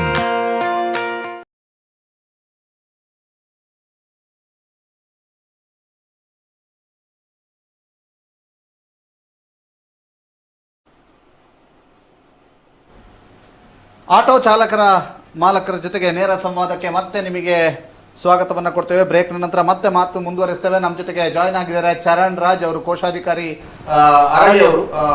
ಅರಳಿಯ ರಸ್ತೆಯ ಬಗ್ಗೆ ಈಗ ಮಾತುಕತೆ ಆಗ್ತಾ ಇತ್ತು. ನಿಮಗೆ ಉಪಾಯ ಇಲ್ಲ, ಅರಳಿ ನೀವು ಬಾಡಿಗೆ ಹೋಗ್ಲೇಬೇಕು. ಈಗ ಮಾತನಾಡಿಸುವ ನೀವು ಸಮಸ್ಯೆಗಳು ಮತ್ತು ಒಂದಷ್ಟು ವಿಚಾರಗಳ ಬಗ್ಗೆ ಮಾತಾಡುವ. ಅದಕ್ಕಿಂತ ಮೊದಲು ನಾವು ಬ್ರೇಕ್ ಹೋಗಿದಾಗ ಒಂದು ಕಾರ್ಯ ಇತ್ತು. ಹಲೋ ಹಲೋ, ನಮಸ್ತೆ. ಹೇಳಿ ಹೇಳಿ ಸೋಯಲ್. ಇಲ್ಲಿ ಆಟೋ ಎಲ್ಲರಿಗೆ ಹಾ 3+1 ಅಂತ ಹೇಳಿ ತಾನೇ ಹೇಳುದು. ಹಾ ಅವ್ರು ನೋಡಿದ್ರೆ 7, 8 ಎಲ್ಲ ಹಾಕೊಂಡು ಹೋಗ್ತಾರೆ. ಹಾ ಆರ್ಸಿಯಲ್ಲಿ ಮತ್ತೆ ಯಾವುದೇ ಒಂದು ಗಾಡಿಯಲ್ಲಿ ಹಾ ಎಷ್ಟೇ ಮಂದಿ ಹೋಗ್ಬೇಕಂತ ಹೇಳಿ ಒಂದು ಇದಿರ್ತದೆ. ಹಾ 7 ಮಂದಿ ಗಾಡಿಯಲ್ಲಿ 7 ಮಂದಿ ಹೋಗ್ಬೇಕಂತ ಹೇಳಿ. ಹಾ ಇದು ನಿಯಮ ಸರಿಯಾ ಸರ್? ನೀವು ಅಲ್ಲ, ನನಗೆ ನಿಯಮ ಸರಿ ಎಲ್ಲ ಗೊತ್ತಿಲ್ಲ, ಇದು ನಿಮ್ಮ ಸಮಸ್ಯೆಯಾ? ಹೌದು ಸರ್, ಯಾಕಂದ್ರೆ ನಾವು 3 ಮಂದಿಯನ್ನೇ ಹಾಕೊಂಡು ಹೋಗುದು. ಅವರು ನೋಡಿದ್ರೆ ಇದ್ದವರನ್ನೆಲ್ಲ ಕರ್ಕೊಂಡು ಹೋಗ್ತಾರೆ. ನೀವೊಂದು ಆಪೆ ತಗೊಂಡ್ರೆ ಒಳ್ಳೇದಲ್ವಾ? ಏನ್ ಸರ್? ನೀವು ಆಪೆ ತಗೊಂಡ್ರೆ ಹೇಗೆ? ನಮ್ಗೆ ಆಪೆ ಬೇಡ ಸರ್, ಆ ಸಮಸ್ಯೆ ಎಲ್ಲ ನಾವು ಹೇಳಿದ್ವಿ. ನೀವು ನಿಯಮ ಪ್ರಕಾರ ಇದ್ದೀರಿ ಅಂತ ಹೇಳ್ತಿದ್ದೀರಿ. ಏನ್ ಸರ್? ನೀವು ನಿಯಮವನ್ನ ಪಾಲಿಸ್ತಾ ಇದ್ದೀರಿ ಅಂತ ಹೇಳ್ತಾ ಇದ್ದೀರಿ. ಹೌದೌದೌದು, ನೋಡಿದ್ರೆ ಅವರು ಪಾಲಿಸುದಿಲ್ಲಲ್ಲ. ಅವರು 7-8 ಮಂದಿಯನ್ನು ಹಾಕೊಂಡು ಹೋಗ್ತಾರೆ. ಅಲ್ಲಿ ಪಾರ್ಟಿಗೆ ಏನಾದ್ರು ಆದ್ರೆ ಹೆಚ್ಚು ಕಡಿಮೆ ಆದ್ರೆ ಯಾವ್ದು ಇನ್ಸೂರೆನ್ಸ್ ಕ್ಲೈಮ್ ಆಗುದಿಲ್ಲಲ್ಲ ಅವರಿಗೆ. ಅದನ್ನ ನಾವು ಹೇಳ್ತಿದ್ದೇವೆ. ಈಗ ನೀವು ಇದಕ್ಕೆ ಏನ್ ಮಾಡ್ಬೇಕು ಅಂತ, ಯಾರು ಏನ್ ಮಾಡ್ಬೇಕು ಇದಕ್ಕೆ ಸಹಾಯ್? ಅವರಿಗೆ ಏನಂದ್ರೆ ಅವರು ಸಹ ನಮ್ಮ ಹಾಗೇನೆ 3 ಮಂದಿಯನ್ನು ಹಾಕ್ಲಿ ಸರ್. 3+1 ಅವರಿಗೆ ಸಹ ಪರ್ಮಿಟ್ ಇರೋದು ಅಷ್ಟೇ ಅಲ್ಲ. 3+1 ಹೌದು, ಓಕೆ. ಹಾಗೆ ಅವ್ರು ಸಹ ಹಾಕ್ಲಿ. ಹಾಗೆ ಎಲ್ಲರಿಗೂ ಒಂದು ಬಾಡಿಗೆ ಆಗ್ತದೆ, ಎಲ್ಲರಿಗೆ ಓಡ್ತವೆ ಗಾಡಿಗಳು. ಈಗ ಓಡ್ತಿಲ್ವಾ ನಿಮ್ದು? 3+1 ಅವ್ರದ್ದು ಓಡ್ತಾ ಇಲ್ವಾ? ಓಡ್ತಾ ಉಂಟು ಸರ್, ಓಡ್ತಾ ಉಂಟು. ಹಾಗೆಲ್ಲ ಹೇಳಿದ್ರು ಈ ನಿಯಮ ಉಂಟಲ್ಲ ಅದನ್ನ ಹಾಗೆ ಪಾಲಿಸಿ ಅಂತ ಅವ್ರು ಸಹ. ಓಕೆ, ನೋಡ, ಇದನ್ನ ನಿಮ್ಮದೇ ಆದಂತ ಸ್ನೇಹಿತರ ಮಾತು. ಇದು ಯಾರ್ಯಾರಿಗೆ ಅನ್ವಯ ಆಗ್ಬೇಕು ಅವರು ಇದರ ಬಗ್ಗೆ ತಿಳ್ಕೊಂಡ್ರೆ ಒಳ್ಳೇದು. ಯಾಕಂತಂದ್ರೆ ನಾವು ಇದನ್ನ ನೇರವಾಗಿ ಹೀಗೆ ಓಡಿಸಿ ಅಂತ ಹೇಳಕ್ ಆಗಲ್ಲ. ಆದ್ರೆ ನಿಯಮ ಪ್ರಕಾರ ಗಾಡಿ ಓಡಿಸಿ, ಯಾಕಂದ್ರೆ ನಿಯಮ ಮೀರಬೇಡಿ ಅನ್ನುವಂಥದ್ದು ನಮ್ಮ ಮನವಿ ಕೂಡ ಹೌದು. ಧನ್ಯವಾದ ಸೋಹೆಲ್, ನಮ್ಮ ಜೊತೆಗೆ ಮಾತಾಡಿದಕ್ಕೆ. Thank you sir. ಚರಣರಾಜ್ ಅವರೇ, ಆಟೋ ಓಡಿಸುವವರ ಸಮಸ್ಯೆ, ಬೆಳ್ತಂಗಡಿ ಪೇಟೆಯಲ್ಲಿ ಆಟೋ ಓಡಿಸುವವರ ಸಮಸ್ಯೆಗಳು. ನಮಗೆ ಮೊದಲನಾಗಿ ಒಂದು ಆಪೆ ರಿಕ್ಷಾದವರು ಯಾಕೆ ಅಂತ ಹೇಳಿದ್ರೆ, ಇಲ್ಲಿಂದ ಉಜಿರೆಗೂ ಸರ್ವಿಸ್, ಮಳೆಬೆಟ್ಟಿಗೆ ಸರ್ವಿಸ್, ಎಲ್ಲರಿಗೂ ಸರ್ವಿಸ್ ರಿಕ್ಷಾಗಳು. ನಾವು ಎಂಗೇಜ್ ಅವರು ಚಿಕ್ಕ ಗಾಡಿಯವರಿಗೆ ದೊಡ್ಡ ಪ್ರಾಬ್ಲಮ್ ಇರೋದು ಬೆಳ್ತಂಗಡಿಯಲ್ಲಿ. ನಾವು ಅದಕ್ಕೋಸ್ಕರ ಟ್ರಾಫಿಕ್ ಪೊಲೀಸ್, RTO ಎಲ್ಲರಿಗೂ ಕಂಪ್ಲೇಂಟ್ ಮಾಡಿದ್ರು. ಅವ್ರು ನೀವು ಅಡ್ಜಸ್ಟ್ ಮಾಡಿಕೊಂಡು ಓಡಿ ಅಂತ ಹೇಳಿ ಕಾನೂನು ಪ್ರಕಾರ ಯಾವುದೂ ಮಾಡ್ತಾ ಇಲ್ಲ. ಈಗ ಅವರೊಂದು ಕ್ವಶನ್ ಕೇಳಿದ್ರು, ಒಂದೊಂದು ಆಪೆ ರಿಕ್ಷಾದಲ್ಲಿ 7 ಜನ ಕೂತ್ಕೊಂಡ್ರು ಅಂತ. ನೀವು ಅದಕ್ಕೆ ಕೇಳಿದ್ರೆ 7 ಜನ ನೀವು ಆಪೆ ಒಂದು ಗಾಡಿಯಲ್ಲಿ 3+1 ಆದ್ಮೇಲೆ ರಿಕ್ಷಾದಲ್ಲಿ 3+1 ಅಲ್ಲಿ ಯಾವುದಾದ್ರೂ ಒಂದು ವೇಳೆ ಒಂದು 7 ಜನ ಹೋಗುವಾಗ ಏನಾದ್ರೂ ಒಂದು ಹೆಚ್ಚು ಕಮ್ಮಿ ಆಗಿ ಎಲ್ಲಿಯಾದ್ರೂ ಒಂದು ಗುಂಡಿಗೆ ಏನಾದ್ರು ಬಿದ್ದು ಏನಾದ್ರು 7 ಜನರಿಗೆ ಏನಾದ್ರು ಇಂಜುರಿ ಆದ್ರೆ ಇನ್ಸೂರೆನ್ಸ್ ಯಾರು ಕೊಡ್ತಾರೆ? ಯಾರಿಗೆ ಇನ್ಸೂರೆನ್ಸ್ ಆಗುತ್ತೆ? ಕ್ಲೈಮ್ ಆಗುತ್ತಾ? ಇದೊಂದು ಪ್ರಾಬ್ಲಮ್. ಇದನ್ನು ಪೊಲೀಸ್ ಡಿಪಾರ್ಟ್ಮೆಂಟ್ ನಿಜವಾಗಿ ಟ್ರಾಫಿಕ್ ಡಿಪಾರ್ಟ್ಮೆಂಟ್ ಅವರು ಇದನ್ನು ಇದು ಮಾಡಬೇಕು.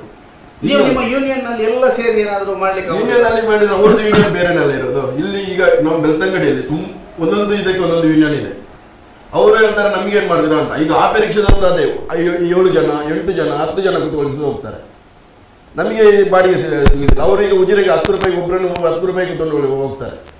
10 ಜನ ಹಾಕೊಂಡು ಹೋಗ್ತಾರೆ. ಅವರಿಗೆ 100 ರೂಪಾಯಿ ಆಗುತ್ತೆ. ನಾವು 3 ಜನ ಹಾಕೊಂಡು 10 ರೂಪಾಯಿಗೆ ಹೋಗೋಕ್ಕಾಗತ್ತಾ? 30 ರೂಪಾಯಿಗೆ ನಮ್ಗೆ ಉಜಿರಕ್ಕೆ ಹೋಗೋಕ್ಕಾಗತ್ತಾ? ಇವಾಗೆಲ್ಲ ರೋಡು, ಡೀಸೆಲ್, ಪೆಟ್ರೋಲ್ ಇದು ಎಲ್ಲ ಚಾರ್ಜಸ್ ನೋಡಿ ಹೋಗೋಕ್ಕಾಗತ್ತಾ? ಇಲ್ಲ. ನಿಜವಾಗಿ ಹೇಳ್ಬೇಕಾದ್ರೆ ಇದನ್ನು ಪೊಲೀಸ್ ಡಿಪಾರ್ಟ್ಮೆಂಟ್ ಕರೆಕ್ಟ್ ಮಾಡಬೇಕು. ಪೊಲೀಸ್ ಡಿಪಾರ್ಟ್ಮೆಂಟ್ RTO ಅವರಿಗೆ ನಾವು ಕೊಡುವಷ್ಟು ಮನವಿಯನ್ನು ಕೊಟ್ಟಾಗಿ ಯಾವುದೇ ಸ್ಪಂದನೆ ಇಲ್ಲ ಇಲ್ಲಿ. ಇನ್ನು ನಾವು ಇದು ಪ್ರೈವೇಟ್ ಬಸ್ ಅವರು ಇಲ್ಲಿಂದ ಇಲ್ಲಿಗೆ ಹೋಗುವಾಗ 10 ರೂಪಾಯಿದನ್ನು ಸಂತೆಕಟ್ಟೆಗೂ ಕರ್ಕೊಂಡು ಹೋಗ್ತಾರೆ 10 ರೂಪಾಯಿಗೆ. ಇಲ್ಲಿ ಆಪೆ ರಿಕ್ಷಾದವ್ರದ್ದು ಪ್ರಾಬ್ಲಮ್ ನಮಗೆ. ಈ ಕಡೆಯಿಂದ ಪ್ರೈವೇಟ್ ರಿಕ್ಷಾದವ್ರದ್ದು, ಇದು ಪ್ರೈವೇಟ್ ಬಸ್ ಅವ್ರದ್ದು ಪ್ರಾಬ್ಲಮ್. ಎಲ್ಲ ಪ್ರಾಬ್ಲಮ್ ಮಿಡ್ಲಲ್ಲಿ ಹಾಕೊಂಡು ನಾವು ಚಿಕ್ಕ ಗಾಡಿಯವರು ಆಪೆ ರಿಕ್ಷಾದ ಇದೇ ನಮಗೆ ಮಾಮೂಲಿ. ಇಲ್ಲಿ ಮತ್ತೆ ಯಾವುದೇ ಒಂದು ರೂಲ್ ನಮಗೆ. ಈಗ ಆಟೋ ರಿಕ್ಷಾದಲ್ಲಿ ಯಾವುದಾದ್ರು ಪ್ರಾಬ್ಲಮ್ ಆದರೆ ಆಟೋ ರಿಕ್ಷಾ ಅಂತ ಕರೀತಾರೆ. ಆದರೆ ಇಲ್ಲಿ ಪಾರ್ಕಿಂಗ್ ವ್ಯವಸ್ಥೆ ಇಲ್ಲ. ನಮಗೆ ಆಟೋ ರಿಕ್ಷಾದವರಿಗೆ ಪರ್ಮನೆಂಟ್ ಆಗಿ ಯಾವುದೇ ಒಂದು ಪಾರ್ಕಿಂಗ್ ವ್ಯವಸ್ಥೆ ಇಲ್ಲ. ಸುಮ್ಮನೆ ಎಲ್ಲೆಲ್ಲೋ ಬಂದು ನಾವು ನಿಲ್ಲಿಸ್ತಾ ಇದ್ದೇವೆ. ಇದಕ್ಕೆ ನಗರಸಭೆ ಆಗಲಿ, ನಮ್ಮ ಟ್ರಾಫಿಕ್ ಆಗಲಿ, RTO ಆಗಲಿ ಯಾವುದೇ ಕ್ರಮವನ್ನು ತಗೊಳ್ತೇವೆ. ಈ ಸಮಸ್ಯೆ ಮೊದಲಿಗೆ ನಮಗೆ ಪರಿಹಾರ ಆಗ್ತದೆ. ಏನ್ ಹೇಳ್ತೀರಿ ಈ ಬಗ್ಗೆ? ನೋಡಿ, ಈಗ ಅವರೊಂದು ಹೇಳಿದ್ರು, ಪ್ರಶ್ನೆ ಹೇಳಿದ್ರು, 7 ಜನ ಅಂತೇಳಿ. 7 ಜನ ಕೂತ್ಕೊಳಿಸಿ. ಈಗ ನಾವು ರಿಕ್ಷಾದಲ್ಲಿ 3+1 ಜಾಸ್ತಿ ಜನ ಕೂತ್ಕೊಳಿಸಲಿಕ್ಕೆ ಆಗುದಿಲ್ಲ. ಹಾಗೆ ಅಂತ ಹೇಳಿ ನೋಡಿ, ಅವರು ಅಷ್ಟು ಜನ ಕೂತ್ಕೊಳಿಸ್ತಾರೆ ಅಂತೇಳಿ ನಮಗೆ ಯೂನಿಯನ್ ಏನು ಮಾಡಲಿಕ್ಕೆ ಸಾಧ್ಯ ಉಂಟು? ನಮಗೇನು ಮಾಡಲಿಕ್ಕೆ ಸಾಧ್ಯ ಇಲ್ಲ. ನೋಡಿ, ಈಗ ಗೃಹಂಕೆರೆಯಿಂದಾಗೆ ಎಂಗೇಜ್ ಹೋಗ್ತಾರೆ. ನಾವು ಆದಷ್ಟು ಹೇಳಿದೆವು, ಕಂಪ್ಲೇಂಟ್ ಮಾಡಿದೆವು, ಏನು ಸಹ ಅವರಿಗೆ ಅದಕ್ಕೆ ಕೇಳೋದಿಲ್ಲ. ಅವರು ಎಂಗೇಜ್ ಹೋಗ್ತದೆ. ಹಾಗಾದರೆ ನೋಡಿ, ಅವರು ಎಂಗೇಜ್ ಸಹ ಮಾಡ್ತಾರೆ, ಸರ್ವಿಸ್ ಸಹ ಮಾಡ್ತಾರೆ. ಹಾಗಾದರೆ ಇದಕ್ಕೆ ಪರಿಹಾರ ಎಂಥದ್ದು? RTO ಕಂಪ್ಲೇಂಟ್ ಮಾಡಿ ಆಯಿತು, ಸ್ಟೇಷನ್ಗೆ ಕಂಪ್ಲೇಂಟ್ ಮಾಡಿದ್ದು, ಅದಕ್ಕೆ ನೀವು ಯೂನಿಯನ್ನಲ್ಲಿ ಬಗೆಹರಿಸಿ ಅಂತ ಹೇಳ್ತಾರೆ. ಯೂನಿಯನ್ನಲ್ಲಿ ನಾವು 2 ಸಲ ಹೋಗಿ ಅಡ್ಡ ಇಟ್ಟು ಎಲ್ಲ ಇದು ಮಾಡಿ ಆಯಿತು, ಪುನಃ ಅವರದ್ದು ಚಾಲಿ ಹಾಗೆ ಮಾಡ್ತಾ ಇದ್ದಾರೆ. ಎಂತ ಮಾಡಲಿಕ್ಕೆ ಸಾಧ್ಯ ಇಲ್ಲ. ಯೂನಿಯನ್ಗಳ ಮುಖಂಡರು ಎಲ್ಲ ಸೇರಿ ಒಂದು ಮಾತುಕತೆ ನಡೆಸಲಿಕ್ಕೆ ಆಗುದಿಲ್ಲ. ಅದು ನಮ್ಮವರಿಗೆ ಆಗುದಿಲ್ಲ. ಅದು ಟ್ರಾಫಿಕ್ ಡಿಪಾರ್ಟ್ಮೆಂಟ್, ಪೊಲೀಸ್ ಡಿಪಾರ್ಟ್ಮೆಂಟ್ ಇಲ್ಲ, RTO ಡಿಪಾರ್ಟ್ಮೆಂಟ್ ಅವರೇ ಇದನ್ನು ಕ್ರಮ ತಗೊಳ್ಬೇಕು. ಅವರೇ ಇದಕ್ಕೆ ಪರಿಹಾರ ಸಾಲ್ವ್ ಕೊಡಬೇಕು. ಅಲ್ಲ, ಎಲ್ಲರೂ ಈಗ ನಿಮ್ಮ ಎಂಗೇಜ್ ಮಾಡುವವ್ರದ್ದು ಒಂದು ಯೂನಿಯನ್, ಆನಂತರ ಸರ್ವಿಸ್ ಮಾಡೋದು ಒಂದು ಯೂನಿಯನ್ ಎಲ್ಲ ಇದೆಯಲ್ಲ, ಈ ಎಲ್ಲ ಯೂನಿಯನ್ ಅವರು ಸೇರಿ ಮಾತಾಡ್ಲಿಕ್ಕೆ ಆಗುದಿಲ್ಲ. ಯಾರಾದ್ರೂ ಮೈನಾಗಿ ನಿಲ್ಬೇಕಲ್ಲ ಅಲ್ಲಿಗೆ. ಒಂದು ಇದಂತ ಆದರ್ಶ ಸಂಬಂಧ ನಿಂತ ಮೇಲೆ ಆಗುದಲ್ಲ, ಯಾರಾದ್ರೂ ಮೈನಾಗಿ ನಿಂತು ಮಾತಾಡಿದ್ರೆ ಆಗತ್ತೆ. ಈಗ ನಾವೇ ಮಾತಾಡಿದ್ರೆ ಆಗುದಿಲ್ಲ. ನಾವು 20 ವರ್ಷದಿಂದ ಮಾಡ್ತಿದ್ದೀವಿ, 50 ವರ್ಷ ಮಾಡ್ತಿದ್ದೀವಿ ಅಂತ ಅದೇ ಹೇಳ್ತಾರೆ. 30 ವರ್ಷದಿಂದ ಮಾಡ್ತಿದ್ವಿ ಅಪರೀಕ್ಷದವರು. ಉಜಿರೆ ಟು ಬೆಳ್ತಂಗಡಿ ಸರ್ವಿಸ್ ಮಾಡ್ತಾ ಇದ್ದೀವಿ. ಅವ್ರು ಸರ್ವಿಸ್ ಅಂತಲ್ಲ, ಸರ್ವಿಸ್ ಮಾಡಿದ್ರೆ ಸರ್ವಿಸ್ ಮಾಡ್ತಾರೆ. ಅದು ಬಿಟ್ಟು ಈಗ ಲಾಯಕ್ಕೆ ಒಂದು ಬಾಡಿಗೆ ಸಿಕ್ಕಿದ್ರೆ ಬಾಡಿಗೆನೇ ಎತ್ಕೊಂಡು ಹೋಗ್ತಾರೆ,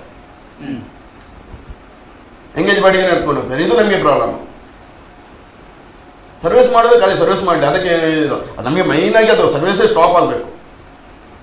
ಆಪೆ ರಿಕ್ಷಾದವ್ರದ್ದು ಸರ್ವಿಸ್ ಸ್ಟಾಪ್ ಆಗಬೇಕು. ಇದನ್ನು ಸ್ಟಾಪ್ ಮಾಡಿದ್ರೆ ಮಾತ್ರ ನಮಗೆ ಇದಾಗುದು. ಅದು ಹಾಗೆ ಸ್ಟಾಪ್ ಮಾಡ್ಲಿಕ್ಕೆ ಆಗ್ತದಾ? ಆಗುತ್ತೆ. ಟ್ರಾಫಿಕ್ ಪೊಲೀಸ್ ಅವರು ಇದು ಮಾಡಿದ್ರೆ ಕ್ರಮ ತಗೊಂಡ್ರೆ ಆಗುತ್ತೆ. ಅಲ್ಲಿ ಅವ್ರಿಗೆ 3+1 ಆಟೋಗೆ ಕಂಪಲ್ಸರಿ 3+1 ಅಂತ ಹೇಳಿ ಹಾಕಿದ್ರೆ ಆಗುತ್ತೆ. ಇದು ಟ್ರಾಫಿಕ್ ಡಿಪಾರ್ಟ್ಮೆಂಟ್, ಪೊಲೀಸ್ ಮತ್ತು RTO ಅಲ್ಲದೆ ಬೇರೆ ಯಾರಿಗೂ ಇದನ್ನು ಸಾಲ್ವ್ ಮಾಡೋಕ್ಕಾಗಲ್ಲ. RTO ಅಧಿಕಾರಿಗಳು ಈ ಒಂದು ಡಿಸ್ಕಷನ್ ಅನ್ನು ನೋಡುವ RTO ಅಧಿಕಾರಿಗಳನ್ನು ಕೂಡ ಸಂಪರ್ಕಿಸುವಂತ ಪ್ರಯತ್ನವನ್ನ ಸುದ್ದಿ ಮಾಡುತ್ತೆ. RTO ಅಧಿಕಾರಿಗಳನ್ನು ಸಂಪರ್ಕಿಸುವಂತ ಪ್ರಯತ್ನವನ್ನು ಕೂಡ ಸುದ್ದಿ ನ್ಯೂಸ್ ನಿಂದ ಮಾಡ್ತೇವೆ. ಯಾಕೆಂತಂದ್ರೆ ಇದು ಮೇಜರ್ ಆದಂತಹ ಒಂದು ಪ್ರಾಬ್ಲಮ್ ಅಂತ ಇವರು ಹೇಳ್ತಾ ಇದ್ದಾರೆ. RTO ಅಧಿಕಾರಿಗಳನ್ನು ಈಗ ನಾವು ಸಂಪರ್ಕಿಸಲು ಸಾಧ್ಯ ಆಗದೇ ಇದ್ರೂ ಕೂಡ ಮುಂದಿನ ದಿನಗಳಲ್ಲಿ RTO ಅಧಿಕಾರಿಗಳ ಹತ್ರ ಈ ಸಮಸ್ಯೆಯ ಬಗ್ಗೆ ಸುದ್ದಿ ಪ್ರಶ್ನಿಸುತ್ತೆ ಅನ್ನುವಂತಹ ಮಾತುಗಳನ್ನು ಹೇಳ್ತಾರೆ. ಈಗ RTO ಅವರಿಗೆ ನೀವು ದೂರು ಕೊಟ್ಟಿದ್ದೀರಿ ಅಂತ ಹೇಳಿದ್ರು, ಏನ್ ಹೇಳಿದ್ದಾರೆ?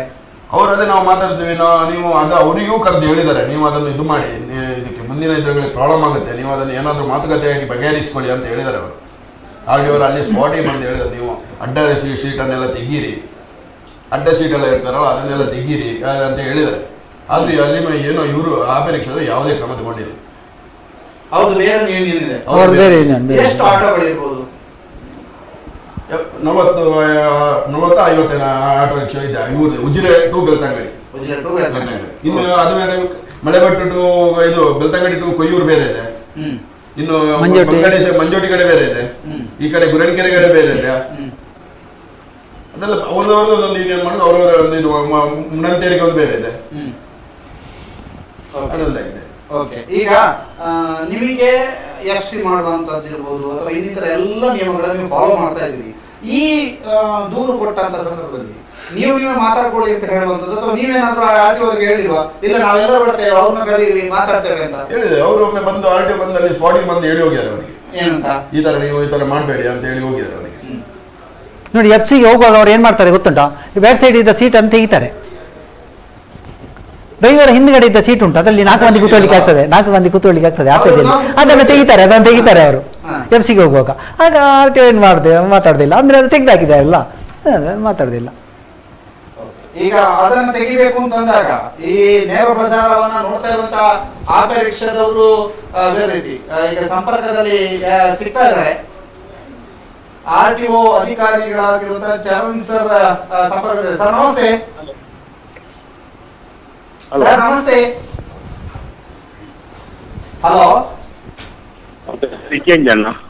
ಹಲೋ ಹಲೋ ಸರ್, ಕೇಳಿದ್ದೀವಿ. ಹಲೋ ಸರ್, ಕೇಳ್ತಾ? ಹಲೋ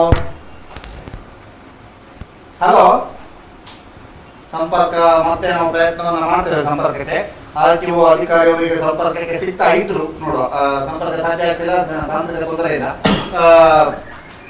RTO ಅಧಿಕಾರಿಗಳಿಗೆ ನಾವು ಮಾತನಾಡಿಸ್ತೇವೆ. ಯಾಕೆ ಅಂತಂದ್ರೆ ಇಂಥದ್ದೊಂದು ಪ್ರಶ್ನೆ ಇದೆ, ಈ ಹಿನ್ನೆಲೆಯಲ್ಲಿ ಕೇಳ್ತೇವೆ. ಸಂಪರ್ಕಕ್ಕೆ ಪ್ರಯತ್ನವನ್ನ ಮಾಡ್ತೇವೆ ನಮ್ಮ ಕೊಲೀಗ್ಸ್ ಪರ್ಚೇಸ್ ಸ್ಟಾರ್ ಮಾಡಿ ಮತ್ತು ಬಳಗದವರಿಂದ. ಈಗ ಪ್ರಯತ್ನಗಳು ಆಗ್ತಾ ಇದೆ. ಈಗ ನೀವು RTO ಅಧಿಕಾರಿಗಳನ್ನು ನೋಡ್ತಾ ಇದ್ರಿ, ಪೊಲೀಸ್ ಅಧಿಕಾರಿಗಳನ್ನು ನೋಡ್ತಾ ಇದ್ರಿ.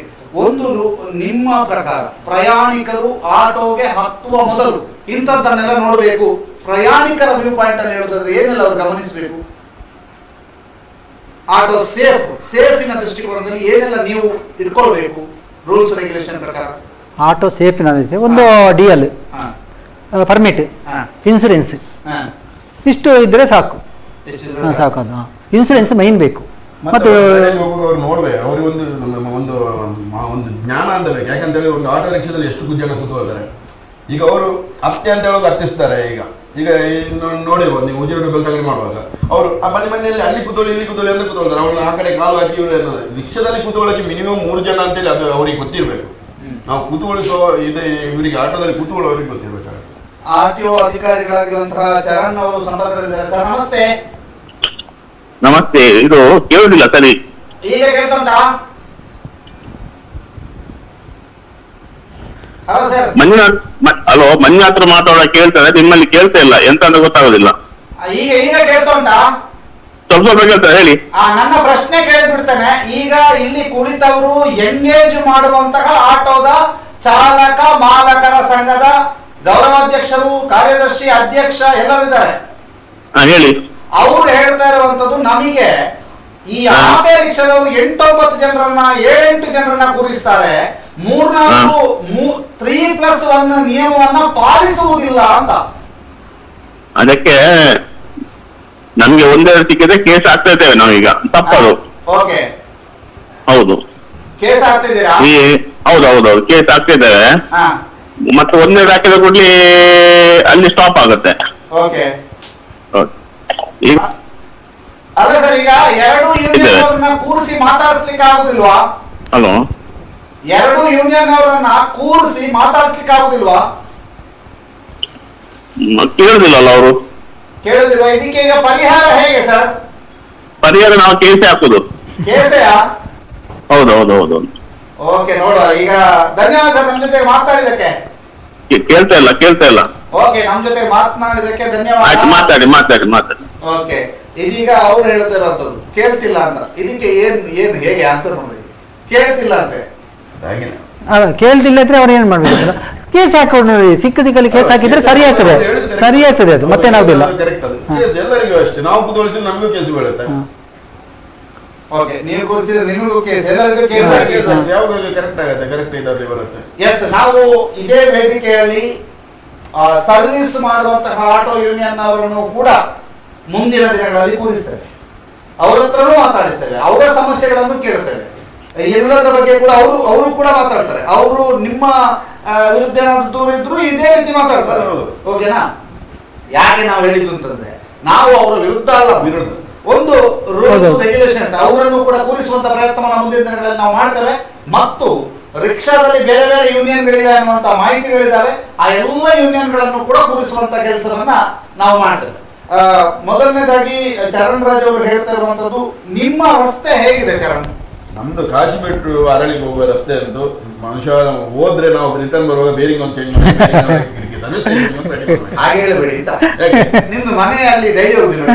ಡೈಲಿ ಹೋಗ್ತೇವೆ ನಾವು. ಈ ಕಡೆ ಹೋಗುದು, ಈಗ ಗುಯಿರ್ ಕ್ರಾಸ್ ಆಗಿ ಒಳಗೆ ಹೋಗಿ ಅಲ್ಲಿ ಮನೆ ಹತ್ರ ಹೋಗುದು. ಈ ಕಡೆ ಹೋಗುದಿಲ್ಲ, ಅಲ್ಲಿ ಹೋಗುದಿಲ್ಲ. ಯಾಕಂತ ಹೇಳಿದ್ರೆ ಅಲ್ಲಿ ಹೋಗಕ್ಕೆ ಆಗುದಿಲ್ಲ.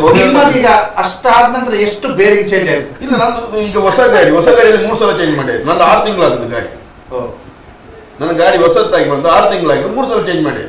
ಬೇರೆ ಯಾವ ರಸ್ತೆ? ಬೇರೆ ರಸ್ತೆ ಅದೇ ನಾವು ಅದೂ ಆಗಲ್ಲ. ನಾವು ಅದು ಅರಳಿ ಕಾಂಟ್ಯಾಕ್ಟ್ ಮಾಡೋಕ್ಕಲ್ಲ. ಅಲ್ಲಿಗೆ ಡಂಪಿಂಗ್ ಏರಿಯಾದಲ್ಲಿ ಇಳಿಯುವಲ್ಲಿ ಅಲ್ಲಿನೂ ರೋಡ್ ವಿಚಿತ್ರ ಆಗಿ ಹೋಗಿದೆ. ಅಲ್ಲಿ ಅಂತೂ ಯಾವ ಗಾಡಿ ಒಂದು 2 ವೀಲರ್ ಸಮೇತ ಹೋಗಕ್ಕಾಗಲ್ಲ, ಅಂತ ಪರಿಸ್ಥಿತಿಯಲ್ಲಿ ಬಂದಿದೆ. ಈಗ ಕಾಶ್ಮೀರ್ ಮೈನ್ ಆಗಿ ಅಂತ ಹೇಳಿದ್ರೆ ಇಲ್ಲಿಂದ 1.5 ಕಿಲೋಮೀಟರ್ ರೋಡಿಗೆ ಎಲ್ಲಾ ರೋಡ್ ಚೆನ್ನಾಗಿದೆ, ಕಾಶ್ಮೀರ್ ರೋಡ್ ಚೆನ್ನಾಗಿದೆ. ನೀವು ಮನವಿ ಯಾರಿಗಾದ್ರೂ ಮಾಡಿದ್ರೆ? ಮನವಿ ಆಗಿದೆ. ಅದಕ್ಕೆ ಒಂದ್ಸಲ ಶಿಲವೇ 2 ಸಲ ಇದು ಆಗಿದೆ. ಏನು ರೋಡಿಗೆ ಕೆಸರು ಕಲ್ಲು ಇದು ತೆಂಗಿನಕಾಯಿ ಕಟೌಟ್ ಆಗಿ ತೆಂಗಿನ ಹೊಡೆದು ರೋಡ್ ಅಗಲ ಮಾಡಿದ್ದಾರೆ, ಸ್ವಲ್ಪ ಸೈಡ್ ಎಲ್ಲ ತೆಗೆದಿದ್ದಾರೆ. ಎಲೆಕ್ಷನ್ ಬರ್ಲಿಕ್ಕೆ ಒಂದು ಇವಾಗ ಅಗಲ ಮಾಡಿಬಿಟ್ಟಿದ್ದಾರೆ. ಆಮೇಲೆ ಇಷ್ಟವರೆಗೆ ಅದನ್ನು ಮುಟ್ಟಿಲ್ಲ. ಇಲೆಕ್ಷನ್ ಆದ ನಂತರ ಅದೇ ಹೋಗ್ಲಿಲ್ಲ. ರಾಮಚಂದ್ರ ಮನೆ ಅವರ ಎದುರುಗಡೆ ಅಗಲ ಮಾಡಿದ್ದಾರೆ, ಕಣಿ ಎಲ್ಲ ಮಾಡಿದ್ದಾರೆ, ಮುಟ್ಟಿಲ್ಲ. ಇದ್ದ ರೋಡನ್ನೇ ಸ್ವಲ್ಪ ಇದು ಮಾಡಿದ್ದಾರೆ ಅವರು.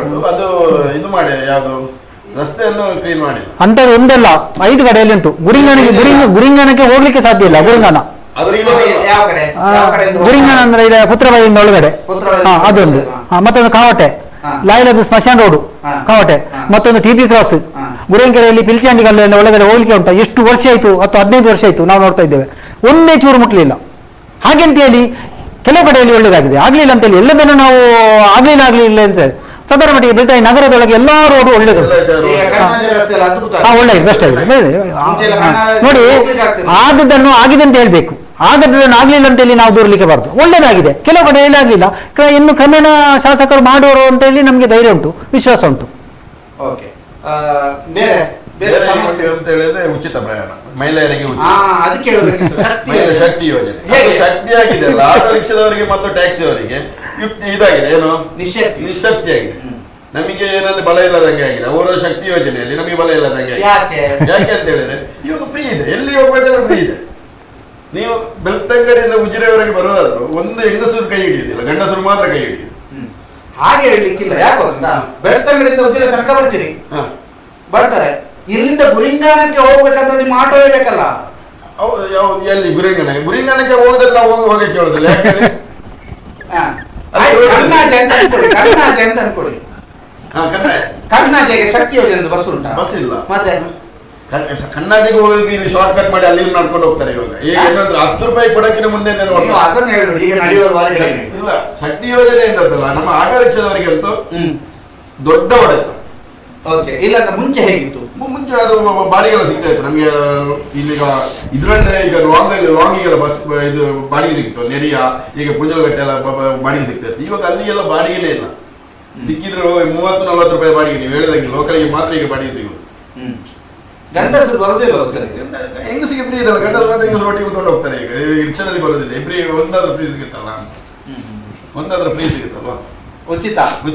ಓಕೆ, ಆಮೇಲೆ ಉಚಿತ ಸಮಸ್ಯೆ ಆಯ್ತು, ಮತ್ತು ನಿಮ್ಮದು ರೋಡ್ ಸಮಸ್ಯೆ ಆಯ್ತು. ಬೇರೆ ಇನ್ನೊಂದು ಇದು ಇವಾಗ ರೇಟ್ ಜಾಸ್ತಿ, ಇನ್ಶೂರೆನ್ಸ್ಗೆ ರೇಟ್ ಜಾಸ್ತಿ, ಎಲ್ಲದಕ್ಕೂ ರೇಟ್ ಜಾಸ್ತಿ ಆಗಿದೆ. ನಮ್ದು ಬಾಡಿಗೆ ಮಾತ್ರ ರೇಟ್ ಜಾಸ್ತಿ ಮಾಡಿದಾಗ ಕೇಳ್ತಾರೆ, ಯಾಕೆ ರೇಟ್ ಜಾಸ್ತಿ ಮಾಡಿದ್ರ? ಈಗ 10 ರೂಪಾಯಿ ಜಾಸ್ತಿ ಮಾಡಿದ್ರೆ 40 ರೂಪಾಯಿ ನಾವು ಮಿನಿಮಮ್ ಇವಾಗ ಮೊನ್ನೆಯಿಂದ ನೀವು ಇದು ಮಾಡಿರೋದು ಅಷ್ಟೇ. 40ಕ್ಕೆ ಅಸಲಾಗ್ತದಾ? 40ಗೆ ಅಸಲು ಆಗಲ್ಲ ಅಂತ ಹೇಳಕ್ಕಾಗಲ್ಲ, ಆಗುತ್ತೆ ಅಂತ ಹೇಳಕ್ಕಾಗಲ್ಲ. ಮತ್ತೊಂದು 50 ಮಾಡ್ತೀವಿ ಅಂತ ಹೇಳಕ್ಕಾಗಲ್ಲ. ಯಾಕೆ ಹೇಳಿ, ನಾವು ಜನಗಳ ಇದು ನೋಡ್ಬೇಕಾಗುತ್ತೆ, ಪರಿಸ್ಥಿತಿ ನೋಡ್ಬೇಕು. ನಮಗೆ ಎಲ್ಲ ಒಂದು ಅಲ್ಲ, ಅವರ ಪರಿಸ್ಥಿತಿ ನೋಡ್ಬೇಕಾಗುತ್ತೆ. ಮತ್ತೊಂದು ತಾವು ಮಾಧ್ಯಮದ ಮುಖಾಂತರ ಒಂದು ದೊಡ್ಡ ಇದು ಏನು ಗೊತ್ತುಂಟ, ಸೋಮವಾರ ದಿವಸ ಒಂದು ತರಕಾರಿ ಇದನ್ನೆಲ್ಲ ರಸ್ತೆಯ ಎರಡೂ ಸೈಡಲ್ಲಿ ಹಾಕಿದ್ರಿಂದ ವೆಹಿಕಲ್ ಜಾಮ್ ಆಗಿ ಸೋಮವಾರ ದಿವಸ ಹೋಗ್ಲಿಕ್ಕೆ ಸಾಧ್ಯ ಇಲ್ಲ. ಇದನ್ನು ಆದಷ್ಟು ಬೇಗ ಒಂದು ಪರಿಹರಿಸಬೇಕಂತೇಳಿ ಮಾಧ್ಯಮದ ಮುಖಾಂತರ ನೋಡಿ. ಸಂತೆಯಿಂದ ಬೆಳ್ತಂಗಡಿ ಹೋಗ್ಲಿಕ್ಕೆ ಆಗ್ತದ? ಮೊದಲು ತರಕಾರಿ ಹಾಕಿದ್ರ ಕೊರೋನಾ ಆದ್ಮೇಲೆ ಎರಡೂ ಕಡೆನೂ ತರಕಾರಿ ಅಂಗಡಿಯನ್ನ ಹಾಕಿ ಅಲ್ಲಿ ಟ್ರಾಫಿಕ್ ಜಾಮ್ ಆಗುತ್ತೆ. ವೆಹಿಕಲ್ ಅನ್ನು ನಿಲ್ಲಿಸಕ್ಕೂ ಆಗಲ್ಲ, ಅಲ್ಲಿ ಹೋಗಕ್ಕೂ ಆಗಲ್ಲ ಅಂತ ಪರಿಸ್ಥಿತಿ. ಅಯ್ಯಪ್ಪ ಊರಿಂದ ಬಸ್ ಸ್ಟ್ಯಾಂಡ್ಗೆ ಬರ್ಬೇಕಾದ್ರೆ ಅರ್ಧ ಗಂಟೆ ಬೇಕು. ಏನ್ ಮಾಡ್ತಾರೆ ಅಂತ ಗೊತ್ತಾಗ್ತಿಲ್ಲ. ಇದಕ್ಕೆ ಮೈನ್ ಮೂಲ ಕಾರಣವನ್ನು ನಗರಸಭೆಯವರು ಅದು ಏನಕ್ಕೋಸ್ಕರ ಆ ತರ ಹಾಕಿದ್ರೆ, ಯಾರಿಗೊಬ್ಬರಿಗೆ ಟೆಂಡರ್ ಕೊಟ್ಟಿದ್ದಾರೆ, ಅವನಿಗೆ ಹಣಕ್ಕೋಸ್ಕರ ಅವನು ಎಲ್ಲೆಂದೇಳು ಅಲ್ಲಿ ಆಗ್ತಾನೆ. ಈಗ ಒಂದು ಫೋನ್ ಸಂಪರ್ಕ ಇದೆ. ಹಲೋ, ನಮಸ್ತೆ. ಹಲೋ, ದಯವಿಟ್ಟು ನೀವು ನಿಮ್ಮ ಟಿವಿ ಅಥವಾ ನಿಮ್ಮ ಮೊಬೈಲ್ ನ ವಾಲ್ಯೂಮ್ ಕಡಿಮೆ ಮಾಡಬೇಕು. ಅದರಲ್ಲೇ ನೋಡ್ತಾ ಇದ್ದೀರಿ ಅಂತ ಅನ್ಸುತ್ತೆ. ಹಲೋ, ಅವರು ಮೊಬೈಲ್ ನೋಡ್ಕೊಂಡು ಕಾಲ್ ಮಾಡ್ತಿದ್ದಾರೆ. ಮೊಬೈಲ್ ಅಲ್ಲಿ ಹಲೋ ಅಂತ ಹೇಳಿದ ನಂತರ ಮಾತಾಡುವಂತ, ಅದಕ್ಕೆ ಸ್ವಲ್ಪ ಬೇಗ ಬರ್ತದೆ ಇದು. ಈಗ ಸಂತೆ ಅವ್ರದೊಂದು ದಿನದ ವ್ಯಾಪಾರ ಅಂತ, ಅವ್ರು ಅಲ್ಲಿಗೆ ಹೋದ ಕೂಡಲೇ ಅವ್ರು ಹೇಳ್ತಾರೆ ನಮ್ದು ಒಂದು ದಿನದ ವ್ಯಾಪಾರ ಅಂತಲ್ಲ. ಆದ್ರೆ ನಾವು ಜನಗಳ ಪ್ರಾಬ್ಲಮ್ ನೋಡ್ಬೇಕಲ್ಲ. ನೀವು ಒಂದು ಟ್ರಾಫಿಕ್ ಜಾಮ್ ಆಯ್ತು, ಒಂದು ಆಂಬುಲೆನ್ಸ್ ಹೋಗುತ್ತೆ, ಆವಾಗ ಸ್ಟಾಪ್ ಅಲ್ವಾ? ಈಗ ಬೇರೆ ಕಡೆ ಈಗ ಸಂತೆ ಮಾರ್ಕೆಟ್ ಅಲ್ಲಿ ನಾವು ರೋಡಲ್ಲಿ ಹಾಕಿ ಕೂತ್ಕೊಂಡ್ರೆ ಆಗತ್ತಾ? ಇದು ಪರಿಜ್ಞಾನ ಅವರಿಗೆ ಬೇಕಲ್ಲ, ನಗರಸಭೆ ಅವರಿಗೆ ಒಂದು ಬೇಕಲ್ಲ ಪರಿಜ್ಞಾನ.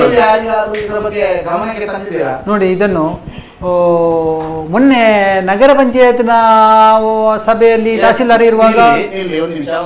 ನಮಸ್ತೆ. ಹಲೋ, ನಮಸ್ಕಾರ. ತಮ್ಮ ಹೆಸರು?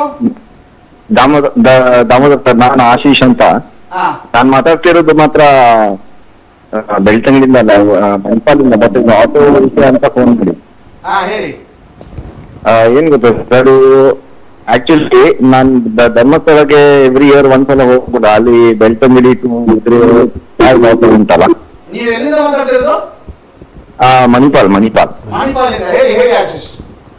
ಅಂದ್ರೆ ನಿಮ್ಮ ಚಾನೆಲ್ ನೋಡ್ತಿರ್ತೇನಲ್ಲ, ಅದಕ್ಕೋಸ್ಕರ ಇದು ಕಾಮನ್ ಆಟೋ ವಿಷಯ, ಅದಕ್ಕೆ ಫೋನ್ ಮಾಡಿದ್ದೆ. ನಾನು ಆಗ್ಲಿ ಹೇಳಲಿಕ್ಕೆ ಅಲ್ಲ. ಆಕ್ಚುಲಿ ಏನ್ ಗೊತ್ತಾ, ಶಾರ್ಟ್ ಟೈಪ್ ಆಫ್ ಆಟೋ ಇದ್ರೆ ಇನ್ನೂ ಅನುಕೂಲ. ಇದು ನನ್ನ ಪರ್ಸನಲ್, ನಾನು 3 years ಇಂದ ರೆಗ್ಯುಲರ್ ಧರ್ಮಸ್ಥಳ ಹೋಗುವಾಗ ಶಾರ್ಟ್ ಆಟೋ ತುಂಬಾ ಅನುಕೂಲ ಆಗ್ತದೆ ಜನರಿಗೆ. ಅಂತ ಒಂದು ಸಿಸ್ಟಮ್ ಬೆಳ್ತಂಗಡಿಯಿಂದ ಉಜಿರೆಗೆ ಶಾರ್ಟ್ ಆಟೋ ಇರುತ್ತೆ. ಅದೇ ಆ ಟೈಪ್ ಪಬ್ಲಿಕ್ಕಿಗೆ ಯೂಸ್ ಆಗುವಂತ ಶಾರ್ಟ್ ಸಿಸ್ಟಮ್ ಇನ್ನೂ ಹೆಚ್ಚು ಬರಬೇಕು. ಅಂದ್ರೆ ಅದೇ ಟೈಪ್ ಅದೇ ರೂಟ್ ಅಂತ ಅಲ್ಲ, ಒಂದು ಸಜೆಷನ್ ಅಷ್ಟೇ. ಸಜೆಷನ್. ಓಕೆ ಸರ್, ಆಶೀಶ್ ಅವರೇ ಧನ್ಯವಾದ. Yes sir, thank you. ಕ್ಯಾಬಿನ ರೀತಿಯಲ್ಲಿ ಇರಬೇಕು ಅಂತ. ಯಾವುದು ಕ್ಯಾಬ್ ಅಲ್ಲ, ಅವರು ಹೇಳಿದ್ದು ಈಗ ಅವ್ರು ಹೇಳಿದ್ದು ಬೆಳ್ತಂಗಡಿ ಆಪೆ ರಿಕ್ಷೆ ಇದೆಲ್ಲ ಅದೇ ತರ ಅಂತ, ಅದೇ ತರ ಇರ್ಬೇಕಂತ. ಈಗ ಸರೇಸ್ ರಿಕ್ಷೆ ಇದೆ ಅಲ್ಲ, ಸರೇಸ್ ಹೊಡಿತಾರ ಆ ತರನೇ ಇದ್ರೆ ಒಳ್ಳೇದ ಅಂತ ಹೇಳ್ತಾರೆ. ಅದು ಇಲ್ಲಿ ಇದ್ರೆ ಅಂತಲ್ಲ, ಅಲ್ಲಿ ಮಣಿಪಾಲದಲ್ಲಿ ಮಾಡಕ್ಕಾಗತ್ತಾ? ಮಣಿಪಾಲದಲ್ಲಿ 3 ಜನ ಬಿಟ್ಟು ಒಂದು ಲಗೇಜ್ ಇಡಕ್ಕೂ ಆಗಲ್ಲ, ಇಡಕ್ಕೆ ಬಿಡಲ್ಲ ಅಲ್ಲಿ. ಅಲ್ಲಿ ಅದು ಅವರು ಅಲ್ಲಿ ಆಟೋ ರಿಕ್ಷಾದವರಲ್ಲಿ ಆದ ಪ್ರಾಬ್ಲಮ್ ಅವರಿಗೆ ಗೊತ್ತ, ಇಲ್ಲಿ ಆಟೋ ರಿಕ್ಷಾದವ್ರ ಪ್ರಾಬ್ಲಮ್ ಅವರಿಗೆ ಗೊತ್ತಾಗತ್ತಾ? ಅವ್ರು ಹೇಳಿದ್ದು ಕರೆಕ್ಟ್ ಇದ್ರೆ ಅಂತ ಹೇಳಿದ್ರೆ, ನಾವು ಈಗ ಆಟೋ ರಿಕ್ಷಾ ಅಲ್ಲ ಅಂತ ಹೇಳಿದ್ರೆ, ಡ್ರೈವರ್ ಅಲ್ಲ ಅಂದ್ರೆ ನಾವು ಅದನ್ನು ಓಕೆ ಅಂತ ಹೇಳ್ತೀವಿ. ಯಾಕಂದ್ರೆ 10 ರೂಪಾಯಿ ಕೊಟ್ಟರೆ ಉಜಿರೆಗೆ ಹೋಗುತ್ತೆ, ಇಲ್ಲಾಂದ್ರೆ 120 ಕೊಡ್ಬೇಕು, ಅದು ಕರೆಕ್ಟ್. ಆದ್ರೆ ಇಲ್ಲಿ ಆಟೋ ರಿಕ್ಷಾ ಡ್ರೈವರ್ ಇದು ಪ್ರಾಬ್ಲಮ್ ಅವ್ರಿಗೆ ಗೊತ್ತಾಗತ್ತಾ? ಅದೇ ನೀವು ಹೇಳಿದಾಗ ಉಚಿತ ಬಂದ ಮೇಲೆ ಮಹಿಳೆಯರಿಗೆ ಒಳ್ಳೇದಾಗಿದೆ ಅಂತ. ಅದೇ ಜನಗಳು ಹೇಳುವಾಗೆ ಉಚಿತ ಬಂದ ಮೇಲೆ ಮಹಿಳೆಯರಿಗೆ ಒಳ್ಳೇದಾಗಿದೆ ಅಂತ, ಎಲ್ಲಿ ಬೇಕಾದ್ರೆ ಹೋಗ್ಬೋದಂತ. ಆದ್ರೆ ಅದರಲ್ಲಿ ಯಾರಿಗೆಲ್ಲ ಪ್ರಾಬ್ಲಮ್ ಇದೆ ಅಂತ ಗೊತ್ತಾಗತ್ತಾ? ಓಕೆ, ಈಗ ಒಂದು ಮೇಜರ್ ಆಗಿ ಒಂದಷ್ಟು ಕಾಮೆಂಟ್ಗಳು ಬರ್ತಾ ಇದ್ರೆ, ಆ ಕಾಮೆಂಟ್ಗಳಲ್ಲೆಲ್ಲ ಜೈಯೇ ಇರುವುದು. ಆನಂತರ ಒಂಜಿ ರಿಕ್ಷಾ ದಾಖಲೆ ರಿಕ್ವೆಸ್ಟ್ ಉಂಟು, ಇಂಡಿಕೇಟರ್ ಪಾರ್ದು ಸೈಡ್ ಅದತ್ತು ಅವು ಏರುಂದು ಗೊತ್ತಿದೆ ಸರ್. ಒಂಜಿ ಉಂಡು ಆಯ್ದು ಬುಕ್ಕ ನಿಖಲು ಕಸ್ಟಮರ್ಸ್ ಉಂತಾನಾಗ ಇಂಡಿಕೇಟರ್ ಪಾರ್ದು ಸೈಡ್ ಮಾಡ್ಲೆ ರಪ್ಪ ಉಂತ ಇರಾವಡು ಬರ್ಪುನಕ್ಲೆಗ್ ಕಾಣ್ತಾ ಇಂದು ಕಾಮೆಂಟ್ ಐದೊಟ್ಟು ಒಂಜಿ ಕಾಲ್ ಉಂಡು, ಒಂದು ಕರೆ ಇದೆ ನೋಡು. ಹಲೋ, ನಮಸ್ತೆ, ಹೇಳಿ ಸರ್. ನಮಸ್ತೆ, ಸದಸ್ಯ ಶಿಕ್ಷಕರು ಹೇಳಿದ್ರು 2 ಸರಿ ರೋಡ್ ಯಾವುದು ಪೇಟೆ ಮತ್ತೆ ಬೆರಿಕೆ ಸ್ಮಶಾನ ರೋಡ್ ಹೌದೌದು 2 ಬಾರಿ ನಿಲ್ಲಿದ್ರು ಸದಸ್ಯ ಶಿಕ್ಷಕರು. 2 ರೋಡು ಬಾರಿ ಸಮಸ್ಯೆ ಉಂಟಾ? ಹೌದೌದು ಹೌದು. ಓಕೆ, ಅದರ ಬಗ್ಗೆ ಮಾಡಿದ್ದಾರೆ, ಶಿಲಾನ್ಯಾಸ ಕೂಡ ಮಾಡಿದ್ದಾರೆ. 1 ಲಕ್ಷಕ್ಕಿಂತ ಮುಂಚೆ 10 ಲಕ್ಷ ಇಟ್ಟಿದ್ದೀವಿ ಅಂತ ಹೇಳಿದ್ದಾರೆ. ಹತ್ರ ಕೊಟ್ಟಿದ್ದೀವಿ ಅಂತ. ನಿಮ್ಮ ಹೆಸರು? ದಯಾನಂದ ಅಂತ. ಜಯಾನಂದ ಹೌದು. ಓಕೆ, ನೀವು ಪ್ರಶ್ನಿಸಿಲ್ವಾ ಇದು ಏನಾಯ್ತು ಅಂತ? ಎಲ್ಲ ಪ್ರಶ್ನಿಸಿ ಎಲ್ಲ ಆಯ್ತು, ಅದ್ರ ಬಗ್ಗೆ ಯಾವ ಸಂಸ್ಥೆನೂ ಇಲ್ಲ. ಒಂದು ಆಟದವರು ಬರ್ಲಿಕ್ಕೆ ಕೇಳೋದೇ ಇಲ್ಲ, ಈ ಕಡೆ ಬಾಡಿಗೆ ಅಂತಂದ್ರೆ ಬರೋದೇ ಇಲ್ಲ. ಓಕೆ, ಧನ್ಯವಾದ. ದಯಾನಂದ್ ಅವರು ಹೇಳ್ತಿರುವಂತದ್ದು ಅಲ್ಲಿ ಶಿಲಾನ್ಯಾಸ ಆಗಿತ್ತು, ಅನಂತರ ಕೆಲಸ ಆಗ್ಲಿಲ್ಲ, ಯಾಕೆ ಅಂತ ಹೇಳುವಂತದನ್ನ ಪ್ರಶ್ನೆ ಮಾಡಿ ನಾವು ತುಂಬಾ ಜನರಲ್ಲಿ ಪ್ರಶ್ನಿಸಿದ್ದೇವೆ, ಯಾವುದೇ ಉತ್ತರಗಳು ಬರಲಿಲ್ಲ ಅನ್ನುವಂಥದ್ದು ಹೇಳ್ತಾ ಇದ್ದಾರೆ. ಅದರ ಜೊತೆಗೆ ಈಗ 2 ಕಾಮೆಂಟಿಗೆ ನೀವು ಉತ್ತರ ನೀವು ಕೊಡಲೇಬೇಕು. ನಿಮ್ಗೆ ಕೇಳಿದ್ದು ಇಂಡಿಕೇಟರ್ ಪಾರ್ ಸೈಡ್ ಮಾಡಲಿ ಅಂತ ಹೇಳ್ತಿದ್ದಾರೆ. ಇಂಡಿಕೇಟರ್ ಹಾಕದೆ ಸೈಡ್ ಹಾಕುದು, ಏಕಾಏಕಿ ಜಪ್ತ ನಿಲ್ಸುದು ಅಂತ ಅವ್ರು ಹೇಳುದು. ಇಲ್ಲಿ ಉಂಟು ಹಾಗೆ ಕಾಮೆಂಟ್. ಯಾರು ಅಲ್ಲ, ಆಗ ನಾನು ನಿಮಗೆ ನೀವು ಹೇಳಿದಕ್ಕೆ ನಾನು ಉತ್ತರಿಸಿದೆ. ಏನು ಗೊತ್ತುಂಟಾ, ಡ್ರೈವರ್ನವರಿಗೆ ನೀವು ಎಂತ ಸಜೆಷನ್ ಕೊಡ್ತೀರಿ ಅಂತ ಹೇಳಿ ಹಿರಿಯರಾಗಿ ಅಂತ ಹೇಳಿ ಆಗ ನಾನು ನಿಮಗೆ ಹೇಳಿದೆ. ನಾನು ಏನು ಗೊತ್ತುಂಟಾ, ಒಬ್ಬ ನಿಲ್ಲಿಸುವಾಗ ಒಬ್ಬ ಕೈ ಹಿಡ್ದ ಅಥವಾ ಒಬ್ಬ ಇಳಿಲಿಕ್ಕಿದ್ದಾನೆ, ಆಗ ಏನು ಮಾಡಬೇಕು ಗೊತ್ತುಂಟಾ, ಒಂದೊಂದ ಇಂಡಿಕೇಟ್ ಹಾಕಬೇಕು. ಬಲಗೈಯನ್ನು ಹೋಗುದಿದ್ರೆ ಬಲಗೈಯನ್ನು ಸೈಡಿಗೆ ಹಾಕಿ ಫ್ರಂಟಿಂದ ವೀಲನ್ನು ಕೆಳಗೆ ನಿಲ್ಲಿಸಬೇಕು. ಡಾಮರಲ್ಲಿ ನಿಲ್ಲಿಸುತ್ತಿಲ್ಲ, ಕೆಳಗೆ ನಿಲ್ಲಿಸಬೇಕು. ಕೆಳಗೆ ನಿಲ್ಲಿಸಿದಾಗ ಹಿಂದಿನವನಿಗೆ ಗೊತ್ತಾಗ್ತದೆ, ಒಂದನೇದಾದ ಇಂಡಿಕೇಟ್ ಆಗ್ತದೆ, ಎರಡನೇದಾಗಿ ಕೈ ಹಾಕ್ತಾನೆ, ಕೆಳಗೆ ಗಾಡಿ ನಿಲ್ಲಿಸುವಾಗ ಅವ ನಿಲ್ಲಿಸ್ತಾನೆ ಅಂತೇಳಿ ಗೊತ್ತಾಗ್ತದೆ. ಅದು ಕರೆಕ್ಟ್. ಅದು ಅವ ಹಿಂದಿನವನಿಗೆ ಹಿಂದಿನ ಸ್ಪೀಡಲ್ಲಿ ಇರ್ತಾನೆ, ಇವ ಅವ ಏನು ಮಾಡಬೇಕು, ಒಂದು ರಿಕ್ಷಾಕ್ಕೆ ಇಡಬೇಕು, ಬೇರೆ ಏನು ಉಪಾಯ ಇಲ್ಲ ಅವನಿಗೆ. ಅದು ಕರೆಕ್ಟ್, ಅವ್ರು ಹೇಳಿದ್ರು ಸಹ ಕರೆಕ್ಟ್. ಅದಕ್ಕೆ ನಂದು ಒಳ್ಳೆ ಇದು ಸ್ವಾಗತ ಉಂಟು ಅವರಿಗೆ. ಸರ್ ಅದು ಹೌದು, ಅವರು ನಿಜವಾಗಿ ಹೇಳ್ಬೇಕಾದ್ರೆ ಇಂಡಿಕೇಟರ್ ಆಗ್ಬೇಕಂತ. ಇದು ಯಾವ್ದು ಪ್ರಾಬ್ಲಮ್ ಅಂತೇಳಿ ನಾವು ಸರ್ವಿಸ್ ಬಾಡಿಗೆ ಹೋಗೋರ್ದು ನಮ್ದು ಬಾಡಿಗೆ ಇದಾಗೋದಿಲ್ಲ, ನಾವು ಡೈರೆಕ್ಟ್ ಆಗಿ ಹೋಗುದು. ಇಲ್ಲಿಂದ ಸಂತೆಕಟ್ಟೆ ಅಂದ್ರೆ ಸಂತೆಕಟ್ಟೆಗೆ ನಾವು ಜನ ಕೂತ್ಕೊಂಡು ಹೋಗುದು, ನಾವು ನಡುವಲ್ಲಿ ಜನ ಆಗ್ತಾರಲ್ಲ, ಇದು ಇವ್ರ ಪ್ರಾಬ್ಲಮ್. ಅಲ್ಲ, ನೀವು ನೋಡಿ, ಎಂಗೇಜ್ ಹೋಗ್ತೇವೆ ನಾವು, ಎಂಗೇಜ್ ಒಬ್ಬ ಸಂತೆಕಟ್ಟೆಯಲ್ಲಿ ಇಲ್ಲಿಲಿಕ್ಕೆ ಉಂಟು, ಇಲ್ಲಿಲಿಕ್ಕೆ ಇದ್ರು ನಾವು ಸೀದಾ ಹೋಗುದಾ, ಅವನ್ನ ನಿಲ್ಲಿಸಬೇಡ, ನಿಲ್ಲಿಸಬೇಕಾದ್ರೆ ಎಲ್ಲಿ ನಿಲ್ಲಿಸುದು, ಮಾರ್ಗದಲ್ಲಿ ಇಬ್ಬರಿಗೂ ಸರ್ವೆ ಆಗುತ್ತೆ. ಹೆಚ್ಚಾಗಿ ಇದು ಈ ತರ ಆಗುದು ಏನಂತ ಹೇಳಿದ್ರೆ, ಅಲ್ಲಿ ಒಬ್ಬ ಕೈ ಹಿಡಿತಾನೆ. ಇನ್ನು ಕೆಲವರಷ್ಟೇ ಏನು ಗೊತ್ತಾ, ಈಗ ಜನಗಳದ್ದು ಪ್ರಾಬ್ಲಮ್ ಇದೆ. ಕೈ ಏನು ಗೊತ್ತಾ, ಆಟೋ ರಿಕ್ಷಾ ಬರುವಾಗ ಸುಮ್ಮನೆ ಇರ್ತಾರೆ, ದೂರದಿಂದ ಹತ್ತಿರ ಬರುವಾಗ ಹೀಗೆ ಕೈ ಹಿಡಿತಾರೆ. ಇವನ ಎಲ್ಲರೂ ಸಿಗುದೇ ಪುಣ್ಯಕ್ಕೆ ಹಾಗೆ ರಪ್ಪ ಅಲ್ಲಿಗೆ ಇದಾಗ್ತದೆ, ಹಿಂದ್ಗಡೆ ಅವನು ಏನ್ ಬೇಕಾದ್ರೆ ಆಗಲಿ ಅಂತ. ಇದು ನಿಜವಾಗಿ ಆಟೋ ರಿಕ್ಷಾದವರು ಈ ತರ ಮಾಡಬಾರ್ದು. ನಾನು ಅದಕ್ಕೂ ನಾನು ವಿರೋಧಿಸಿದೆ. ಆಟೋ ರಿಕ್ಷಾದವರಿಗೆ ಡ್ರೈವರ್ಗಳು ಇದರ ಬಗ್ಗೆ ಇದು ಮಾಡ್ಬೇಕು, ಅವ್ರು ಕಮಿಟ್ ಮಾಡಿದ್ರು ಕರೆಕ್ಟೇ. ನಮ್ಮ ಪ್ರಾಬ್ಲಮ್ಗಳು ಅದು ಹೌದು, ನೀವು ಹೇಳಿದಂಗೆ ಪ್ರಾಬ್ಲಮ್ ಆಕ್ಸಿಡೆಂಟ್ ಆಗಲಿಲ್ಲ ಆಗಿದೆ, ತುಂಬಾ ಆಗಿದೆ, ಹಿಂದ್ಗಡೆ ತುಂಬಾ ಆಗಿದೆ. ನಿಮ್ಮ ಎಲ್ಲ ಆಟೋ ರಿಕ್ಷಾದವರಿಗೆ ನಾನು ಯಾವ ಯೂನಿಯನ್ ಅಂತ ಹೇಳೋದಿಲ್ಲ, ಎಲ್ಲ ಆಟೋ ರಿಕ್ಷಾದವರಿಗೆ ಮನವಿದು, ದಯವಿಟ್ಟು ಒಂದು ಇಂಡಿಕೇಟರ್ ಹಾಕಿ ಗಾಡಿಯನ್ನು ಕೆಳಗಿಳಿಸುವಂತದ್ದಾದ್ರೂ ಮಾಡಿ, ಅಥವಾ ಸ್ವಲ್ಪ ಇಂಡಿಕೇಶನ್ ಕೊಡಿ ಹಿಂದಿನವನಿಗೆ.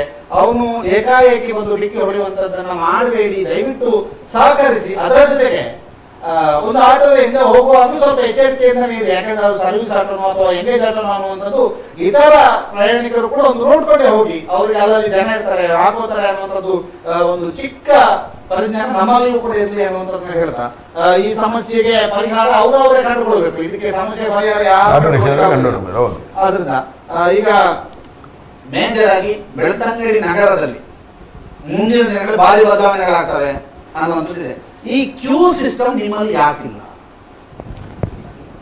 ಕ್ಯೂ ಸಿಸ್ಟಮ್ ಯಾಕೆ ಇಲ್ಲ ಅಂತ ಹೇಳಿದ್ರೆ, ಒಂದು ಮೈನ್ ಆಗಿ ಕ್ಯೂ ಸಿಸ್ಟಮ್ ಇಲ್ಲ ಅಂತ ಹೇಳಿ ಅದು ನಗರಸಭೆ ಮತ್ತು ಪೊಲೀಸ್ ಅವರು ಇದು ಮಾಡಬೇಕು. ಕ್ಯೂ ಸಿಸ್ಟಮ್ ಕೊಡ್ಲೇಬೇಕಂತ ಹೇಳಿ ಎಂಗೇಜ್ ಹೋಗುವವರು ನೀವು ನಿಮ್ಮದೇ ಆದಂತ ಯೂನಿಯನ್. ನಮಗೆ ಏನಂದ್ರೆ ಮೊದಲಿನದಾಗಿ ನಮಗೆ ಪಾರ್ಕಿಂಗ್ ಇಲ್ಲ.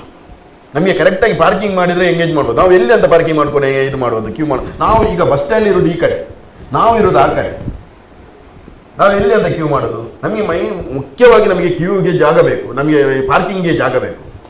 ಪಾರ್ಕಿಂಗ್ಗೆ ಜಾಗ ಆದಮೇಲೆ ನಮ್ಮದು ಕ್ಯೂ. ಈಗ ನಾವು ಮಾತಾಡಿಕೊಂಡಿದ್ದೇವೆ, ಈಗ ನಮ್ಮಲ್ಲಿ ಪಾರ್ಕಿಂಗ್ ಆದಮೇಲೆ ಈಗ ಇದಕ್ಕೆ ಯಾವುದಕ್ಕೆ ಬಸ್ ಸ್ಟ್ಯಾಂಡ್ ಆಗುತ್ತೆ, ಬಸ್ ಸ್ಟ್ಯಾಂಡ್ ಆದಮೇಲೆ ನಮಗೆ ಈಗ ಪಾರ್ಕಿಂಗ್ ವ್ಯವಸ್ಥೆ ಕೊಡಬೇಕಂತ ನಗರಸಭೆಯಲ್ಲಿ ಕೇಳಿದಾಗ, ಅವಾಗ ಪಾರ್ಕಿಂಗ್ ಆದಮೇಲೆ ನಮಗೆ ಪಾರ್ಕಿಂಗ್ ವ್ಯವಸ್ಥೆ ಕೊಟ್ಟರೆ ಮಾತ್ರ ನಮಗೆ ಕ್ಯೂ ಮಾಡೋಕ್ಕಾಗತ್ತೆ, ಇಲ್ಲಾಂದರೆ ಕ್ಯೂ ಮಾಡೋಕ್ಕಾಗಲ್ಲ.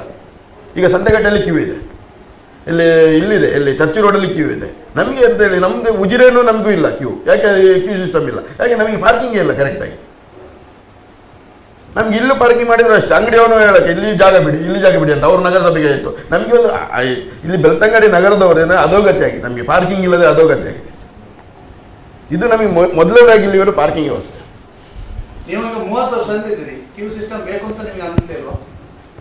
ಅದೇ ಸ್ಥಳಾವಕಾಶ ಇರೋದ್ರಿಂದ ಕ್ಯೂ ಮಾಡಲಿಕ್ಕೆ ಸಾಧ್ಯ ಇಲ್ಲ. ಹೇಗೆ ಮಾಡ್ತೀವಿ?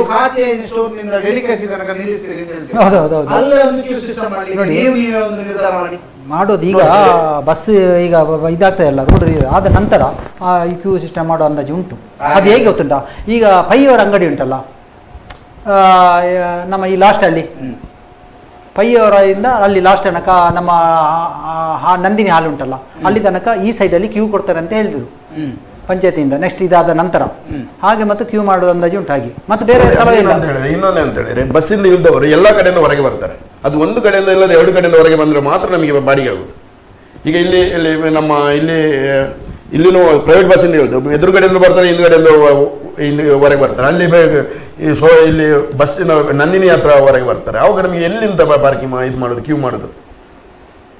ಓಕೆ, ಈ ಎಲ್ಲ ನಿಮ್ಮ ಸಮಸ್ಯೆಗಳು ಕೂಡ ಆದಷ್ಟು ಬೇಗ ಪರಿಹಾರ ಆಗಲಿ. ಕಡೆಯದಾಗಿ ನೀವು ಏನಾದರೂ ನೋಡುವಂಥ ವೀಕ್ಷಕರಿಗೆ ಅಥವಾ ನಿಮ್ಮ ಪ್ರಯಾಣಿಕರಿಗೆ ಅಥವಾ ನಿಮ್ಮ ಆಟೋ ಚಾಲಕ ಮಾಲಕ ಸಂಘದ ಇತರ ಸದಸ್ಯರಿಗೆ ಅಥವಾ ನಿಮ್ಮ ಎಲ್ಲ ಸ್ನೇಹಿತರಿಗೆ ಏನು ಹೇಳ್ತೀರಿ? ಈಗ ರಿಕ್ಷಾ ಚಾಲಕ ಮಾಲಕರಿಗೆ ಸಾರ್ವಜನಿಕರು ನಮಗೆ ಒಳ್ಳೆ ರೀತಿಯ ಸ್ಪಂದಿಸಬೇಕಂತೇಳಿ ನಾನು ಈ ಮಾಧ್ಯಮದ ಮುಖಾಂತರ ಒಂದು ಸಲಹೆ ಕೊಡ್ತೇನೆ. ಹೇಗೆ ಸ್ಪಂದನೆ ಅಂದರೆ ನೋಡಿ, ಉದಾಹರಣೆಗೆ ಒಂದು ಎಂಗೇಜ್ ಮಾಡ್ತಾರೆ, ರಿಕ್ಷಾ ಎಂಗೇಜ್ ಮಾಡ್ತಾರೆ. ಎಂಗೇಜ್ ಮಾಡಿದ ಮೇಲೆ ಒಂದು 2-3 ಕಡೆ ನಿಲ್ಲಿಸ್ತಾರೆ. 2-3 ಕಡೆ ನಿಲ್ಲಿಸಿ ನಮಗೆ ಬಾಡಿಗೆ ಸಿಗೋದೆಷ್ಟು? ಒಂದು 30 ರೂಪಾಯಿ ಸಿಗುವುದು. ನಮಗೆ ಆದಷ್ಟು ಒಂದು ಕಡಿಮೆ ಒಂದು ನಿಲ್ಲಿಸಿದಾಗೆ ಒಂದು ಟೈಮ್ ಜಾಸ್ತಿ, ಆದಷ್ಟು ಬೇಗ ಹೋಗಿ ಬಂದು ಸಾಮಾನು ತೆಗೆದುಕೊಂಡು ಇದು ಮಾಡೋದು ನಮಗೆ ಒಂದು ಸಹಕಾರ ಕೊಡಬೇಕು. ಎರಡನೇದಾಗಿ ಏನಂತಂದರೆ, ನಾನು ಹೇಳಲಿಕ್ಕೆ ಬಾರ್ದು ನೋಡಿ, 1 ತಿಂಗಳ ಮೊದಲೊಬ್ಬ ಬಸ್ ಸ್ಟ್ಯಾಂಡಿಂದ ರಿಕ್ಷೆ ಮಾಡಿಕೊಂಡು ಹೋದ ಎಲ್ಲಿ TB ಕ್ರಾಸಿಗೆ. ನಮಗೆ ಕೆಲವೊಂದು 2-3 ಇಂಥದ್ದು ಘಟನೆ ಆಗಿದೆ. ರಿಕ್ಷೆ ಮಾಡಿಕೊಂಡು ಹೋದವ ಈಗ ಬರ್ತೇನೆ ಅಂತೇಳಿ, ಈಗ ಬರ್ತೇನೆ ಅಂತ ಹೇಳಿ ಹೋದವ ನಾವು ಇಲ್ಲವೇ ಇಲ್ಲ. 3 ಮನೆಗೆ ಹೋದೆ, 3 ಮನೆಗೆ ಹೋಗಿ ಕೇಳಿದೆ, ಇಲ್ಲಿ ಒಬ್ಬ ರಿಕ್ಷಾದವರು ಬಂದು ಎಂಗೇಜ್ ಮಾಡಿಕೊಂಡು ಬಂದರು, ಇದ್ದಾರೆ ಅಂತ. ಅವ ಇಲ್ಲವೇ ಇಲ್ಲ. ನನಗೆ 100-150 ರೂಪಾಯಿ ಲಾಸ್ ಆಯಿತು. TB ಒಳಗೆ ಹೋದ ನೋಡಿ. ನಾನು ಜಾತಿ ಹೇಳುದಲ್ಲ, ನಾನು ಒಬ್ಬ ಮುಸ್ಲಿಮು. ಸೀದಾ TB ಕ್ರಾಸಿಗೆ ಹೋಗು ಅಂತ ಹೇಳ್ದ, ಅರ್ಜೆಂಟ್ ಹೋಗು ಅಂತೇಳಿ. ಅರ್ಜೆಂಟ್ ಹೋಗು ಅಂತೇಳಿ ಅಲ್ಲಿ ನೋಡಿ ಜಾಸ್ತಿ ಇರೋದು ಕೊಪ್ಪದವರೇ, ಮುಸ್ಲಿಮ್ಸ್ ಮನೆ ಇಲ್ಲ. ಇವು ಏನು ಮಾಡೋದು ಗೊತ್ತಿಲ್ಲ, ದಾರಿಯಲ್ಲಿ ರಪ್ಪ ಇಲ್ಲಿದ್ದ, ಕೊಪ್ಪದವರ ಮನೆಗೆ ಹೋಗೋ ದಾರಿಯಲ್ಲಿ ಇಲ್ಲಿದ್ದ ಇತ್ತೆ ಬರ್ಪೆ ಅಂತ ಹೇಳ್ತು ಹೋದವ ಇಲ್ಲವೇ ಇಲ್ಲ. 2-3 ಮನೆಗೆ ಕೇಳಿದೆ ನಾನು ಹೋಗಿ. ನೋಡಿ ಇಲ್ಲಿ ಒಬ್ಬರು ಮುಸ್ಲಿಮ್ಸ್ ಬಂದ, ಇಲ್ಲಿ ಬೇರೆ ಇಲ್ಲೇ ಹೆಜ್ಜೆ ಮಾರೇನೆ ಮುಸ್ಲಿಂ ಬರ್ಪಡೆ ಸೀದಾ ಹಿಂದುಗಡೆ ಹೋಗಿ ಒಂದೆ ಸಿರಿಯವರದ್ದಿದ್ದುಂಟು, ಆಚೆಗೆ ಹೋಗಿ ಒಂದು ಬೇರೆಯವರ ಮನೆಗೆ ಹೋಗಿ ಕೇಳಿ ಬಂದೆ. ಎಂದು ಇಲ್ಲಿ ಬಂದು ಇದಕ್ಕೆ ಬರಲಿಲ್ಲ ಅಂತ ಹೇಳಿದ. ಅವ ಎಲ್ಲಿಂದ ಹೋದ, ಏನು ಆಗದು ನನಗೆ ಬಾಡಿಗೆ ನೋಡಿ 100 ರೂಪಾಯಿ ಹೀಗೆ ಮಾಡುದು. ಒಮ್ಮೆ ರಾತ್ರಿ ಒಮ್ಮೆ ಪಡಂಗಡಿಗೆ ಮಾಡಿಕೊಂಡು ಹೋದ 9-9:30 ಗಂಟೆ ಹೊತ್ತಿಗೆ ಅವು ಹೋದ. ಅದು ಬೈಲಲ್ಲಿ ಇಳಿದುಕೊಂಡು ಹೋಗ್ಬೇಕು, ಅವು ಮತ್ತೆ ಬರಲೇ ಇಲ್ಲ ಆಚೆಗೆ. ನಾನು ಈ ರಾತ್ರಿ ಎಲ್ಲಿ ಅಂತ ಹಿಡ್ಕೊಂಡು ನೋಡಿ ಇಂಥ ಎಲ್ಲ ಸಮಸ್ಯೆ ಉಂಟು ರಿಕ್ಷಾದಲ್ಲಿ. ನೀವು ಇದಕ್ಕೆ ಹೇಗೆ ಈಗ ನಾವು ಬಿಟ್ಟೇ ಬಿಟ್ಟುದು ನೀವು ಬಾಡಿಗೆ ಕೊಟ್ಟು ಹೋಗಿ ಹಾಗೆ ಕೊಟ್ಟು ಹೋಗಿ ಅಂತ ಹೇಳಿ ಇತ್ತೆ ಬರ್ಪೆ ಮಾರ್ರೆ ನಿಮಗೆ ಈ ಸಮಸ್ಯೆ ಇದ್ದಾನೆ ಅಪ್ಪ ಇತ್ತೆ 5 ನಿಮಿಷದಲ್ಲಿ ಬರ್ತೇನೆ ಅಂತೇಳಿ. ಹಾಗೆ ಎಷ್ಟೋ ಉಂಟು ನೋಡಿ. ಈಗ ಕೋರ್ಟಿಗೆ ಹೋಗ್ತಾರೆ ಕೆಲವರು, ಇತ್ತೆ ಬರ್ತೇನೆ ಅಂತೇಳಿ ಅಲ್ಲಿ ವಕೀಲರ ಹತ್ರ ಮಾತಾಡಿ ಬರುವಾಗ ಅರ್ಧ ಗಂಟೆ 3/4 ಗಂಟೆ ಆಗ್ತದೆ. ಕೆಲವೊಮ್ಮೆ ನಾನು 30 ರೂಪಾಯಿ ಹೋಗಲಿ ಅಂತೇಳಿ ಬಿಟ್ಟು ಬಂದದ್ದುಂಟು. ಬಿಟ್ಟು ಬಂದಿದ್ದೇನೆ ಅರ್ಧ ಗಂಟೆ 3/4 ಗಂಟೆಗೆ ನಾವು 30 ರೂಪಾಯಿಗೆ ಕಾದು ನಿಂತರೆ ಆಗ್ತದ? ಎಷ್ಟೆಲ್ಲ ಸಮಸ್ಯೆ ಉಂಟು ಗೊತ್ತುಂಟ. ಕೆಲವು ಅಂಗಡಿ ಈ 30 ರೂಪಾಯಿ ಬಾಡಿಗೆಗೆ ಅರ್ಧ ಗಂಟೆ ಅಂಗಡಿ ಎದುರು ನಿಲ್ಲಿಸ್ತಾರೆ. ಎಂತ ಮಾಡೋದು? ನಾವು ಅನುಭವಿಸಬೇಕು. ರಿಕ್ಷಾದವರು ಏನು ಮಾಡಲಿಕ್ಕೆ ಸಾಧ್ಯ ಇಲ್ಲ. ನಾನು ಫಸ್ಟ್ ಕಡೆಯದಾಗಿ ಹೇಳೋದಂತ ಹೇಳಿದ್ರೆ, ಆಟೋ ರಿಕ್ಷಾದಾಗೆ ಚಾಲಕರದ್ದು ಆಪೆ ರಿಕ್ಷಾದವ್ರದ್ದು ಮತ್ತು ನಮ್ದು ಎಲ್ಲರಿಗೂ ಒಂದು ಹೊಟ್ಟೆಪಾಟಿಗೋಸ್ಕರ ಮಾಡ್ತಾ ಇದ್ದೇವೆ. ಅವರು ಸರ್ವಿಸ್ ಮಾಡ್ತಿದ್ದಾರೆ ಮೊದಲಿಂದ. ಸರ್ವಿಸ್ ರಿಕ್ಷಾದವರಿಗೆ ನಾನೊಂದು ಮಾಹಿತಿ ಹೇಳೋದು, ಸರ್ವಿಸ್ ಮಾಡ್ತಿದ್ದಾರೆ ಮಾಡ್ಕೊಳ್ಳಿ, ಆದರೆ ಬಾಡಿಗೆನೂ ಸರ್ವಿಸ್ ಎರಡೂ ಮಾಡಬೇಡಿ. ಬಾಡಿಗೆ ಮತ್ತು ಸರ್ವಿಸ್ ಮಾಡೋದು ಬೇಡ. ಒಂದು ಬಾಡಿಗೆ ಅವರಿಗೆ ಬಾಡಿಗೆ ನಮಗೆ 3+ ಇರುವಾಗ ನಮಗೆ ಬಾಡಿಗೆಗೆ ಅಂತ ಬಾಡಿಗೆ ಅವರಿಗೆ ಬಾಡಿಗೆ ರಿಕ್ಷಾ ಇದಂತ ಬಿಡಿ, ಮೊದಲಿಂದ ಬಿಡ್ತಾ ಇದ್ದದ್ದು ಅದನ್ನು ಮಾಡ್ತಾ ಇರಿ. ಇವಾಗ ಹೊಸತಾಗಿ ಯಾವುದನ್ನು ಇದು ಮಾಡಬೇಡಿ ಅಂತ ಒಂದು ಹೇಳ್ತೀನಿ. ಇನ್ನೊಂದು ಇವ್ರು ಹೇಳಿದಂಗೆ ಆಟೋ ರಿಕ್ಷಾದವರ ನೋಡೋದಲ್ಲ, ಅವರು ಒಂದು ಸಂಸಾರಸ್ಥರ ಅಂತ ನೋಡಿಕೊಂಡು ಎಲ್ಲರಿಗೂ ಒಂದು ಇದು ಮಾಡಲಿ. ಯಾಕಂತ ಹೇಳಿದ್ರೆ ನಾವು ಯಾರಿಗಾದ್ರೂ ಯಾವುದೇ ಒಂದು ಇದರಲ್ಲಿ ಆಟೋ ರಿಕ್ಷಾದವ್ರನ್ನ ಒಂದು ತರವಾಗಿ ನೋಡ್ತಾರೆ. ನಮ್ಮಲ್ಲಿ ಚೊರೆ ಮಾಡೋದು ಹೆಚ್ಚಾಗಿ ಹೇಳಿದ್ರೆ ನಮ್ಮಲ್ಲಿ ಚೊರೆ ಎಲ್ಲರಿಗೂ. ಈಗ ಒಂದು ಎಲ್ಲ ಹೋಗಿ ವೈನ್ ಶಾಪಿಗೆ ಹೋಗಿ ಎಣ್ಣೆ ಹೊಡ್ಕೊಂಡ್ ಬಂದ್ರು ಅಲ್ಲಿ ಹೋಗಿ ಕರೆಕ್ಟಾಗಿ ಹಣ ಕೊಟ್ಟು ಬರ್ತಾರೆ. ನಮ್ಮಲ್ಲಿ ಅಲ್ಲಿ 30 ರೂಪಾಯಿ 40 ತಗೊಳ್ಳಿ, ನಿಕ್ದಾನೆ ಮಾರ ಜಾಸ್ತಿ ಆ ಥರಗಳು ಮಾಡ್ಬಾರ್ದು. ಆ ಥರವನ್ನು ಮಾಡಬೇಡಿ. ಆಟೋ ರಿಕ್ಷಾದವರನ್ನು ಅವರು ಒಂದು ಜೀವನಕ್ಕೋಸ್ಕರ ಮಾಡ್ತಿದ್ದಾರೆ, ರಾತ್ರಿ ಆಗಲು ದುಡಿತಾರೆ. ಯಾವ ಟೈಮ್ಗಾದ್ರೂ ಫಸ್ಟಿಗೆ ನೆನಪಾಗೋದು ಆಟೋ ರಿಕ್ಷಾದವರು. ಒಂದು ಮನೆಯಲ್ಲಿ ಹುಷಾರಿಲ್ಲ ಅಂತ ಹೇಳಿದ್ರೆ ಆಟೋ ರಿಕ್ಷಾದವರು, ಎಲ್ಲ ಇದಕ್ಕೂ ಹೆಲ್ಪ್ ಆಗೋದು ಆಟೋ ರಿಕ್ಷಾ. ಅವ್ರನ್ನ ಆಟೋ ರಿಕ್ಷಾದವರಿಗೆ ಒಂದು ಇದು ಮಾಡಿ ಅಂತ ನಾನು ಹೇಳ್ತೀನಿ. ಪ್ರಯಾಣಿಕರಿಗೆ ಒಂದು ಮನವಿ, ಹೀಗೆ ಎಂಗೇಜ್ ಮಾಡಿಕೊಂಡು ಅಲ್ಲಲ್ಲಿ ಅವರನ್ನ ಕಾಯಿಸುವುದು ಅಥವಾ ಕಾಯಿಸಿ ಅವರಿಗೆ ಬಾಡಿಗೆ ಕೊಡದೆ ಹೋಗುವಂತದ್ದು ಕೂಡ ಪ್ರಯಾಣಿಕರದ್ದು ತಪ್ಪು. ಆದ್ರೆ ಇವರು ಏನು ಎಷ್ಟು ಕಾಯಬೇಕು ಅನ್ನುವಂಥದ್ದು. ಮತ್ತೊಂದು ಕಡೆಯಿಂದ ಆಟೋ ರಿಕ್ಷಾದವರು ಕೂಡ ಇತರರ ಬಗ್ಗೆ ಯೋಚನೆ ಮಾಡಬೇಕು, ಅಥವಾ ಇತರರು ರಸ್ತೆಯಲ್ಲಿ ಓಡಾಡ್ತಿರ್ತಾರೆ ಅನ್ನುವಂಥದ್ದನ್ನು ಕೂಡ ಯೋಚನೆ ಮಾಡಬೇಕು. ನೀವು ಒಂದಷ್ಟು ರೂಲ್ಸ್ ಅಂಡ್ ರೆಗ್ಯುಲೇಷನ್ ಅನ್ನ ಫಾಲೋ ಮಾಡಬೇಕು ಅನ್ನುವಂಥದ್ದು ಕೆಲವು ಕಾಮೆಂಟ್ಗಳು ಬಂದಿದೆ. ಎಲ್ಲರೂ ಒಟ್ಟಾಗಿ ಅವರವರ ನಿಯಮಗಳನ್ನ ಅವರವರ ರೂಲ್ಸ್ ಅಂಡ್ ರೆಗ್ಯುಲೇಷನ್ ಫಾಲೋ ಮಾಡಿದ್ರೆ ಸಮಸ್ಯೆಗಳು ಕಡಿಮೆ ಆಗುತ್ತೆ. ನಿಮ್ಮಲ್ಲಿರುವಂತಹ ಅಥವಾ ನೀವು ಹೇಳಿರುವಂತಹ ಸಮಸ್ಯೆಗಳು ಆದಷ್ಟು ಬೇಗ ಬಗೆಹರಿಲಿ. ನಿಮ್ಮಲ್ಲಿ ಒಂದು ಕ್ಯೂ ಸಿಸ್ಟಮ್ ಬರಲಿ. ನಿಮ್ಮ ಬಾಡಿಗೆಯ ದರ ಏನ್ ನೀವು ಮಾಡ್ತೀರಿ, ಹೇಗೆ ಮಾಡ್ತೀರಿ ಅದನ್ನು ನಿರ್ಧಾರ ಮಾಡಿ. ಅದ್ರ ಜೊತೆಗೆ ನಿಮ್ಮ ಬದುಕು ಮತ್ತಷ್ಟು ಸುಧಾರಿಸಲಿ. ನಿಮ್ಗೆ ಬರುವಂತಹ ಗ್ರಾಹಕರು ನಿಮ್ಮ ಹತ್ರ ಉತ್ತಮವಾದ ಸ್ಪಂದನೆ ಕೊಡ್ಲಿ. ಗ್ರಾಹಕರಿಗೂ ಕೂಡ ನಾವು ಮನವಿಯನ್ನ ಮಾಡ್ತೇವೆ. ಆಟೋ ರಿಕ್ಷಾದವರು ಅವರ ಮನವಿ ಏನ್ ಮಾಡಿದ್ದಾರೆ ಆ ರೀತಿಯಾಗಿ ನಡ್ಕೊಳ್ಳಿ. ಮತ್ತು ಒಂದು ಎಂಗೇಜ್ ಮಾಡಿದ್ರೆ 30 ರೂಪಾಯಿ ಎಂಗೇಜ್ಗೆ 3-4 ಕಡೆ ನಿಲ್ಲಿಸ್ತೇವೆ ಅಂತ ಇದ್ರೆ ನಿಲ್ಲಿಸಿ ಇಳಿಯುವಾಗ 30 ರೂಪಾಯಿ ಬದಲು ಆ ನಿಲ್ಲಿಸಿದಕ್ಕೊಂದು ಸೌಜನ್ಯಕ್ಕಾದ್ರೂ ಇಷ್ಟು ಅಂತ ಜಾಸ್ತಿ ಕೊಡಿ ಅನ್ನುವಂಥದ್ದನ್ನ ಹೇಳ್ತಾ ಈ ವಿಶೇಷವಾದಂತಹ ಈ ಕಾರ್ಯಕ್ರಮದಲ್ಲಿ ಎಲ್ಲ ಯೂನಿಯನ್ಗಳನ್ನ ಕೂರಿಸಬೇಕಾಗಿತ್ತು. ಆದ್ರೆ ಮುಖ್ಯವಾಗಿ ಬೆಳ್ತಂಗಡಿ ನಗರದಲ್ಲಿ ಎಂಗೇಜ್ ಮಾಡ್ತಾರಲ್ಲ ಅವರನ್ನ ಕೂರಿಸಿದ್ದೇವೆ. ಮುಂದಿನ ದಿನಗಳಲ್ಲಿ ಸರ್ವಿಸ್ ಮಾಡೋರನ್ನ ಮತ್ತು ಉಜಿರೆ, ಗುರುವಾಯನಕೆರೆ, ಗೇರುಕಟ್ಟೆ, ಮಳಂತ್ಯಾರು ಹೀಗೆ ಪ್ರಮುಖ ಪೇಟೆಗಳಲ್ಲಿ ಇರುವಂತಹ ರಿಕ್ಷಾ ಚಾಲಕ ಮಾಲಕರ ಸಂಘದವರನ್ನು ಕೂಡ ಅವರನ್ನು ಕೂಡ ಕೂರಿಸುವಂತಹ ಪ್ರಯತ್ನವನ್ನು ಮಾಡ್ತೇವೆ. ಇದು ಇವತ್ತಿನ ವಿಶೇಷ. ಸರ್, ಇಬ್ಬರಿಗೂ ಕೂಡ ಕಾರ್ಯಕ್ರಮಕ್ಕೆ ಬಂದಿರೋದಕ್ಕೆ ಧನ್ಯವಾದ. ಅದರ ಜೊತೆಗೆ ನಮ್ಮ ಜೊತೆಗೆ ಜಾಯಿನ್ ಆದಂತಹ ಕಾರ್ಯದರ್ಶಿ ಅರುಣ್ ಅವರಿಗೆ, ಅಧ್ಯಕ್ಷ ಗಣೇಶ್ ಅವರಿಗೆ, ಮತ್ತೊಬ್ಬ ಸದಸ್ಯ ಆಗಿರ್ತಾರೆ ಅವರಿಗೂ ಕೂಡ ಪ್ರೀತಿಪೂರ್ವಕ ಧನ್ಯವಾದ. ಈ ಕಾರ್ಯಕ್ರಮ ಮುಕ್ತಾಯಗೊಳಿಸುವೆ. ಮತ್ತೊಂದು ವಿವಿಧ ಜನರ ಜೊತೆಗೆ, ಈಗ ಆಟೋ ರಿಕ್ಷಾದವರಾಯ್ತು, ಟೈಲರ್ಸ್ ಆಯ್ತು, ಇನ್ನೊಂದು ವಿಭಾಗದ ಜನರ ಜೊತೆಗೆ ಮುಂದಿನ ವಾರ ಮತ್ತಷ್ಟು ಚರ್ಚೆಯನ್ನು ಮಾಡ್ತೇವೆ. ಅದರ ಜೊತೆಗೆ ಬೇರೆ ಬೇರೆ ಆಟೋ ರಿಕ್ಷಾ ಚಾಲಕ ಮಾಲಕರ ಸಂಘದವರನ್ನು ಕೂಡ ಮಾತನಾಡಿಸುವಂತಹ ಪ್ರಯತ್ನವನ್ನು ಮಾಡ್ತೇವೆ. ನಮಸ್ತೆ.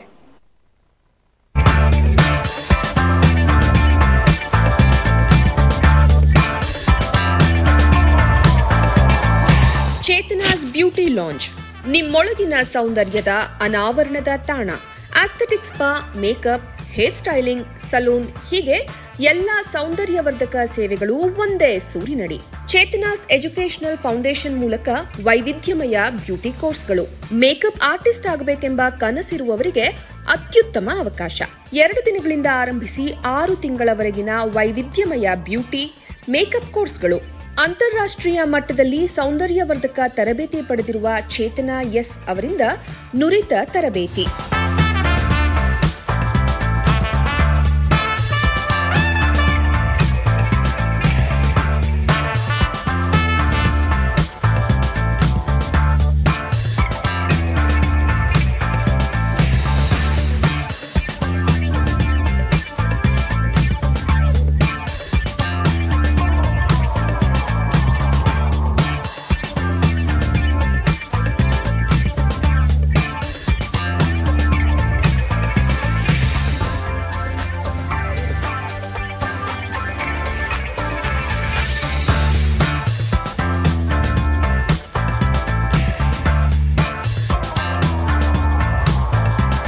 ಈ ಅದ್ಭುತ ಅವಕಾಶವನ್ನ ಸದುಪಯೋಗಪಡಿಸಿಕೊಳ್ಳಿ.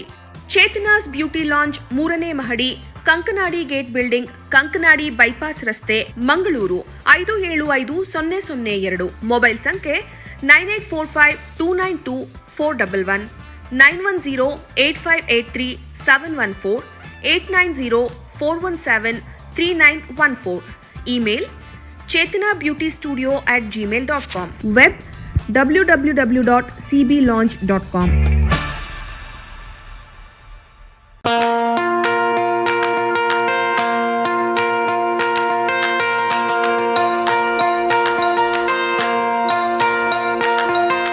Dr. M.V. Shetty Institutions, Mangaluru. Empowering dreams and achieving greatness since 1985.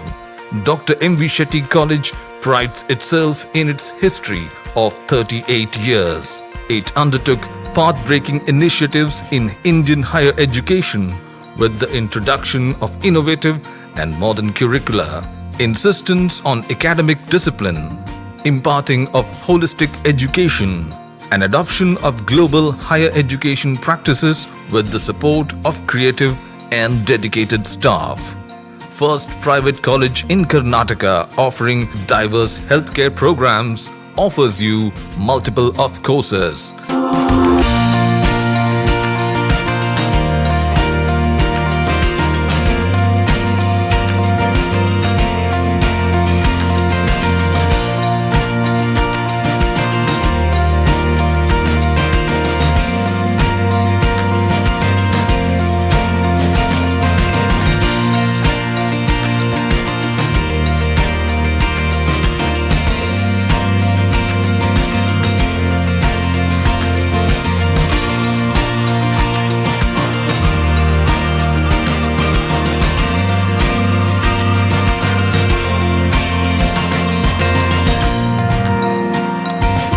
Dr. M.V. Shetty Institutions is a nurturing ground for an individual's holistic development to make effective contribution to the society in a dynamic environment.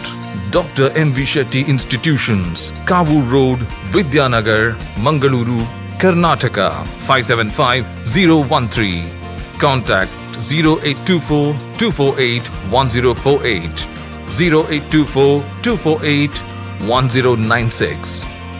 Website www.mvshettycolleges.edu.in.